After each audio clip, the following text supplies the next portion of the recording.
ಪ್ರಿಯ ವೀಕ್ಷಕರೇ ನಮಸ್ಕಾರ. ನಾನು ಶಹಜ್. ನೀವು ನೋಡ್ತಾ ಇದ್ದೀರಾ JBM TV. ತೆರೆದ ಪುಸ್ತಕದಲ್ಲಿ ನಮ್ಮ ಪುಟ ಈ ಕಾರ್ಯಕ್ರಮಕ್ಕೆ ತಮಗೆ ಸ್ವಾಗತವಿದೆ. ಇಂದು ಗಣಿತ ವಿಷಯವಾಗಿ ನಾವು ಚರ್ಚಿಸಲಿದ್ದೇವೆ. RM ಮಂಗೋಜಿ BSc MEd ಸರ್ಕಾರಿ ಪ್ರೌಢಶಾಲೆ ತೋರಣಗಟ್ಟಿ ಗುರುಗಳೇ, ತಮಗೆ ಈ ಕಾರ್ಯಕ್ರಮದಲ್ಲಿ ಸ್ವಾಗತ ಬಯಸ್ತಾ ಇದ್ದಾರೆ. ಅದೇ ರೀತಿಯಾಗಿ ಇನ್ನೋರ್ವ ಅತಿಥಿಗಳಾಗಿ ಹಾಗೂ ತಮಗೆ ಸಲಹೆಗಾರರಾಗಿ ಈ ಕಾರ್ಯಕ್ರಮಕ್ಕೆ ನಾವು ಕರೆದಂತಹ ಇನ್ನೊಬ್ಬ ಅತಿಥಿಗಳು SV Kubihal MSc MEd KPS GHS Katkol sir. ತಮಗೂ ಕೂಡ ಈ ಕಾರ್ಯಕ್ರಮಕ್ಕೆ ಸ್ವಾಗತ ಬಯಸ್ತಾ ಇದ್ದೇನೆ. ಸರ್, ಪ್ರಪ್ರಥಮವಾಗಿ ನಾನು ಹೇಳಬೇಕಾಗಿದ್ದು ಏನು ಅಂತಂದರೆ, SLC ವಿದ್ಯಾರ್ಥಿಗಳಿಗೆ ಪರೀಕ್ಷೆಯಲ್ಲಿ ಅನುಕೂಲವಾಗುವ ಸಲುವಾಗಿ ನಮ್ಮ ಒಂದು ಚಾನಲ್ ತೆರೆದ ಪುಸ್ತಕದಲ್ಲಿ ನಮ್ಮ ಪುಟ ಅಂಥೇಳಿ ಈ ವಿದ್ಯಾರ್ಥಿಗಳಿಗಾಗಿ ಗಣಿತ ವಿಷಯ ಸರಾಗವಾಗಿ ತಿಳಿಯಲಿ ಅನ್ನುವಂಥ ವಿಷಯ. ಯಾಕಂದರೆ ವಿಶೇಷವಾಗಿ ಗಣಿತ ವಿಷಯ ಅಂದಾಕ್ಷಣನೇ ಏನೈತಿ ವಿದ್ಯಾರ್ಥಿಗಳು ಹಂಚ್ಕೊಂಡ್ಬಿಡ್ತಾರೆ. ಹೆಚ್ಚಾಗಿ ಫೇಲ್ ಆಗೋದು ಅಥವಾ ಪರ್ಸೆಂಟೇಜ್ ಕಡಿಮೆ ಆಗೋದು ಅಂತಂದರೆ ಗಣಿತ ವಿಷಯದಲ್ಲಿ ಫಸ್ಟ್. ಆನಂತರ ಸೈನ್ಸ್, ಇಂಗ್ಲೀಷ್ ಏನೈತಿ ಸ್ವಲ್ಪ ಹೆಚ್ಚಿಗೆ ಮಾಡಿದ ಸಹಿತ ಗಣಿತದಲ್ಲಿ ವಿಶೇಷವಾಗಿ ಹೆಚ್ಚಾಗಿ ವಿದ್ಯಾರ್ಥಿಗಳು ಅನುತ್ತೀರ್ಣವಾಗೋದು ವಿಶೇಷ. ಇದನ್ನು ತಾವು ವಿದ್ಯಾರ್ಥಿಗಳಿಗೆ ಯಾವ ರೀತಿಯಾಗಿ ವಿವರಿಸ್ತೀರಿ ಸರ್? ಗಣಿತ ವಿಷಯ ಅದನ್ನು ಅನೇಕ ವಿದ್ಯಾರ್ಥಿಗಳು ಕಬ್ಬಿಣದ ಕಡಲೆ ಅಂತೇಳಿ ತಿಳ್ಕೊಂಡಿರ್ತಾರೆ. ಆದರೆ ವಾಸ್ತವವಾಗಿ ಅದು ಕಬ್ಬಿಣದ ಕಡಲೆ ಅಲ್ಲ, ಕಬ್ಬಿಣ ರಸದಂತೆ ಸಿಹಿಯಾಗಿದೆ. ಅತ್ಯಂತ ಸುಲಭವಾಗಿ ಅರ್ಥೈಸಿಕೊಳ್ಳಲಿಕ್ಕೆ ಸಾಧ್ಯ ಇದೆ. ಮಕ್ಕಳು ಮೊದಲಿನಿಂದಲೇ ಆ ವಿಷಯವನ್ನು ಧನಾತ್ಮಕವಾಗಿ ತೆಗೆದುಕೊಂಡು ಅದರಲ್ಲಿ ಬರ್ತಕ್ಕಂಥ ಮೂಲ ಕ್ರಿಯೆಗಳ ಜ್ಞಾನವನ್ನು ಸಂಪೂರ್ಣವಾಗಿ ಅರಿತುಕೊಂಡ್ರೆ, ಹಾಗೂ ಕೆಲವು ಸರಳ ಲೆಕ್ಕಾಚಾರಗಳು ಮೂಲ ಕ್ರಿಯೆಗಳ ಜೊತೆಗೆ ಒಂದಷ್ಟು ದಶಮಾಂಶಗಳು ಹಾಗೂ ಭಿನ್ನರಾಶಿಗಳ ಲೆಕ್ಕಾಚಾರಗಳು, ಅದರಲ್ಲಿ ಸಂಕಲನ, ವ್ಯವಕಲನ, ಗುಣಾಕಾರ, ಭಾಗಾಕಾರವೂ ಬರ್ತವೆ. ಆ ಎಲ್ಲ ಮೂಲ ಕ್ರಿಯೆಗಳ ಜ್ಞಾನವನ್ನು ತಿಳಿದುಕೊಂಡು ಬಂದರೆ ಹೈಸ್ಕೂಲ್ ಹಂತದಲ್ಲಿ ಅವುಗಳನ್ನು ನಾವು ಏನು ಮಾಡ್ಬೋದಪ್ಪ ಅಂದರೆ ಪರ್ಫೆಕ್ಟಾಗಿ ಅವರಿಗೆ ಅರ್ಥೈಸ್ಬೋದು. ಅಷ್ಟು ಯಾವ ವಿದ್ಯಾರ್ಥಿಗಳು ಅದನ್ನು ಪರ್ಫೆಕ್ಟ್ ಮಾಡ್ಕೋತಾರೋ ಅವರಿಗೆ ಅದು ಸುಲಭವಾಗಿ ಸಾಗ್ತದೆ. ಅದರಲ್ಲೂ ವಿಶೇಷವಾಗಿ ನಾವು ಇತ್ತೀಚೆಗೆ FLN ಮಕ್ಕಳಂತ ಕೂಡ ಗುರುತಿಸಿಕೊಂಡು ಮಾಡ್ತಾ ಇರೋದರಿಂದ ಪ್ರತಿ ಮಗುವಿಗೂ ಕೂಡ ಗಣಿತ ಸುಲಭವಾಗಿ ಅರ್ಥೈಸುವ ನಿಟ್ಟಿನಲ್ಲಿ ಇಲಾಖೆಯಿಂದ ಕೂಡ ಅನುಕೂಲವಾಗುವ ರೀತಿಯೊಳಗೆ ಕ್ರಮಗಳನ್ನು ಕೈಗೊಳ್ಳಲಾಗ್ತಾ ಇದೆ. ಹಾಗಾಗಿ ಈ ದಿನಗಳಲ್ಲಿ ನಾವು ಗಣಿತವನ್ನು ಅತ್ಯಂತ ಮನಮುಟ್ಟುವ ರೀತಿಯಲ್ಲಿ ಬೋಧಿಸಲಿಕ್ಕೆ ಅನೇಕ ಯೋಜನೆಗಳನ್ನು ಇಲಾಖೆ ವತಿಯಿಂದ ಹಮ್ಮಿಕೊಂಡಿರೋದ್ರಿಂದ ಮಕ್ಕಳಿಗೆ ಈಗಿನ ದಿನಗಳಲ್ಲಿ ಅದು ಸುಲಭ ಮಾಡಲಿಕ್ಕೆ ಸಾಕಷ್ಟು ದಾರಿಗಳನ್ನು ನಮಗೆ ತೋರಿಸ್ತಾ ಇದೆ ಸರ್. ಈಗ ನಾವು ಮಾಡೆಲ್ ಕೂಡ ಈ ಕಾರ್ಯಕ್ರಮದ ನಂತರ ತಮಗೆ ಇದರಲ್ಲಿ ತೋರಿಬಿಡ್ತಾ ಇದ್ದೇವೆ. ಯಾಕಂದರೆ ಯಾವ ರೀತಿಯಾಗಿ 2-3 ಪ್ರಶ್ನೆಗಳಿಗೆ ಅಥವಾ 4 ಪ್ರಶ್ನೆಗಳಿಗೆ ಉತ್ತರಿಸಬಹುದಂತಹ ಒಂದು ಸುಲಭವಾಗಿ ಆಗಲಿ ಅನ್ನುವಂಥದ್ದು ರೀತಿ ಈ ಕಾರ್ಯಕ್ರಮದ ಕೊನೆಯಲ್ಲಿ ಗುರುಮಾತೆಯರಿಂದ ತಮಗೆ ಗಣಿತದ ವಿಷಯವನ್ನು ವಿವರವಾದಂಥ ಮಾಹಿತಿ ಕೂಡ ನೀಡಲಿದ್ದಾರೆ. ಗುರುಗಳೇ, ಅದೇ ರೀತಿಯಾಗಿ ಈಗ ವಿದ್ಯಾರ್ಥಿಗಳು ಗಣಿತದಲ್ಲಿಯೇ ಹಿಂದುಳಿದಿರ್ತಾರೆ. ಅದನ್ನು ತಾವು ಯಾವ ರೀತಿಯಾಗಿ ಅವರಿಗೆ ಸಲಹೆ ನೀಡ್ತೀರಿ? ಗಣಿತದಲ್ಲಿ ವಿದ್ಯಾರ್ಥಿಗಳು ಹಿಂದುಳಿಲಿಕ್ಕೆ ಕಾರಣ ಏನಂದರೆ ಅವರಲ್ಲಿ ಅದರ ಬಗ್ಗೆ ರುಚಿ ಇಲ್ಲದೇ ಇರುತ್ತೆ. ಅವರಿಗೆ ನಾವು ಏನು ಮಾಡಬೇಕಂದ್ರೆ ಅವರನ್ನು ಮನವೊಲಿಸಿ ಗಣಿತ ಅತ್ಯಂತ ಸರಳವಾದದ್ದು, ಅವರಿಗೆ ಮೊದಲು ಸರಳವಾದಂಥ ವಿಧಾನಗಳನ್ನು ಹೇಳೋದು. ಓದಲಿಕ್ಕೆ, ಬರೀಲಿಕ್ಕೆ 2 ಅಂಕೆಯ ಸಂಖ್ಯೆಗಳು, 3 ಅಂಕೆಯ ಸಂಖ್ಯೆಗಳು, ಸರಳವಾದ ಲೆಕ್ಕಾಚಾರ. ನಮ್ಮ ಸರ್ಕಾರ ಈಗೇನು FLN ಅನ್ನುವಂಥ ಒಂದು ಪರಿಕಲ್ಪನೆ ತಂದಿದೆಯಲ್ಲ, ಅದು ಅತ್ಯಂತ ಸೂಕ್ತವಾದಂಥ ಒಂದು ಈಗಿನ ಒಂದು ಯೋಜನೆ. ಆ ಯೋಜನೆಯಲ್ಲಿ ನಾವು ಮಕ್ಕಳಿಗೆ ಮೂಲಭೂತವಾದಂಥ ಸರಳ ಲೆಕ್ಕಾಚಾರಗಳನ್ನು ನಾವು ಕಲಿಸಿದ್ದೇ ಆದರೆ ಮಕ್ಕಳು ಗಣಿತ ಅನ್ನೋದು ಅವರಿಗೆ ಸುಲಿದ ಬಾಳೆಹಣ್ಣಿನ ರೀತಿಯಲ್ಲಿ ಆಗುತ್ತದೆ. ನಾವು ಹೆಚ್ಚು ಹೆಚ್ಚು ಮಕ್ಕಳಿಗೆ ರೂಢಿ ಮಾಡಿಸುವುದನ್ನು ಶಿಕ್ಷಕರು ಕಾರ್ಯರೂಪಕ್ಕೆ ತರಬೇಕೆಂದು ನನ್ನ ಅನಿಸಿಕೆ. ಯಾಕಂತಂದರೆ ಈಗ ಉಳಿದ ವಿಷಯಗಳು ಪಾಠ ಟಿಪ್ಪಣಿಗಳು ಕಥೆಯ ರೂಪದಲ್ಲಿ ಕೇಳಿ ಏನೈತಿ ಅದನ್ನು ನೆನಪಿಟ್ಕೊಳ್ತಿರ್ತಾರೆ. ಆದರೆ ಇದು ಲೆಕ್ಕಾಚಾರದ ವಿಷಯ ಅಂದಾಗ ಏನೈತಿ ಅದರ ಕಡೆನೇ ಏನೈತಿ ಸ್ವಲ್ಪ ಮನವರಿಕೆ ಮಾಡಿದಾಗ ಏನೈತಿ ಅತಿ ಸುಲಭವಾಗಿ ಆ ವಿದ್ಯಾರ್ಥಿಗಳು ಕಲಿಯಬಹುದು ಅನ್ನುವಂಥದ್ದನ್ನ ತುಂಬ ಸಂಕ್ಷಿಪ್ತವಾಗಿ ಆದರೂ ವಿವರಣಾತ್ಮಕವಾಗಿ ತಾವು ಇದಕ್ಕೆ ಉತ್ತರವನ್ನು ಕೊಟ್ಟಿದ್ದೀರಿ. ಸರ್, ಈ ಸರ್ಕಾರ ಏನೈತಿ ಸಾಕಷ್ಟು ಗಣಿತ ವಿಷಯದ ಬಗ್ಗೆ ಆಗಲಿ ಇನ್ನಿತರ ವಿಷಯ ಟೋಟಲ್ ಎಲ್ಲ ವಿಷಯಗಳ ಬಗ್ಗೆ ಬೇರೆ ಬೇರೆ ರೀತಿಯಾದಂಥ ಹೊಸ ಒಂದು ಶೋಧನೆಗಳನ್ನು ನಡೆಸಿ ಕಲಿಸುವಂಥ ಪ್ರಕ್ರಿಯೆ ತೊಡಗಿದೆ. ಆದರೆ ಗಣಿತ ವಿಷಯದಲ್ಲಿ ಈ ಸಲ ಫಲಿತಾಂಶ ಸುಧಾರಿಸಬಹುದೇ ಅನ್ನುವಂಥ ಪ್ರಶ್ನೆ ಕೂಡ ಇದರಲ್ಲಿ ಬರ್ತಾ ಇದೆ. ಖಂಡಿತವಾಗಿಯೂ ಈ ಸಲ ಗಣಿತ ಫಲಿತಾಂಶ ಅತ್ಯಂತ ಉತ್ತಮ ರೀತಿಯಲ್ಲಿ ಬರ್ತದೆ ಅನ್ನೋದ್ರ ಬಗ್ಗೆ ನಮಗೆ ವಿಶ್ವಾಸ ಇದೆ ಸರ್.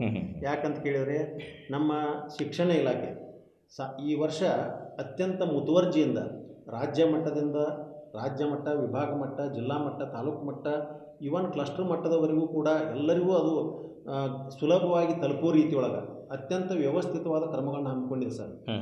ನಮ್ಮ ಧಾರವಾಡ ಆಯುಕ್ತರ ವತಿಯಿಂದ ಒಳ್ಳೆಯ ಸಂಪನ್ಮೂಲ ಶಿಕ್ಷಕರನ್ನು ಆಯ್ಕೆ ಮಾಡಿಕೊಂಡು ಅತ್ಯಂತ ಮಕ್ಕಳಿಗೆ ಸುಲಭವಾಗಿ ಅರ್ಥೈಸಿಕೊಳ್ಳುವ ನಿಟ್ಟಿನಲ್ಲಿ ಯಾವ ಯಾವ ವಿಷಯಗಳು ಸುಲಭ ಆಗ್ತವೆ ಅನ್ನೋದನ್ನು ಪಟ್ಟಿ ಮಾಡಿ ಅದರಿಂದ ಒಂದು ಸಂಪನ್ಮೂಲವನ್ನು ಸಿದ್ಧಪಡಿಸಿ ಎಲ್ಲ ಜಿಲ್ಲಾ ಹಂತದಲ್ಲಿ ಏನು ಮಾಡಿದರು, ಇವೆಲ್ಲ ಜಿಲ್ಲೆಗಳ ಶಿಕ್ಷಕರ ಒಂದಷ್ಟು ಕಾರ್ಯಾಗಾರವನ್ನು ಏರ್ಪಡಿಸಿ ಆ ಕಾರ್ಯಾಗಾರದ ಮೂಲಕ ಮಕ್ಕಳಿಗೆ ತಲುಪಿಸುವ ನಿಟ್ಟಿನಲ್ಲಿ ಉತ್ತಮವಾದಂಥ ಸಾಹಿತ್ಯ, ಅದು ಗಣಿತದ ಪರಿಕಲ್ಪನೆಗಳನ್ನು ಅತ್ಯಂತ ಸುಲಭವಾಗಿ ಅರ್ಥೈಸಿಕೊಂಡು ಈ ಪರೀಕ್ಷೆಯಲ್ಲಿ ಪಾಸ್ ಆಗಲಿಕ್ಕೆ ಕಷ್ಟವಾಗದ ರೀತಿಯಲ್ಲಿ ಅತ್ಯಂತ ಫೇಲ್ ಆಗೋದು ಕಷ್ಟ ಆಗ್ಬೇಕಿನ್ನು ಪಾಸ್ ಆಗೋದು ಸುಲಭ ಆಗೋ ರೀತಿಯೊಳಗೆ ಒಳ್ಳೆಯ ಒಂದು ಸೋರ್ಸನ್ನು ರೆಡಿ ಮಾಡಿದ್ದಾರೆ ಸರ್.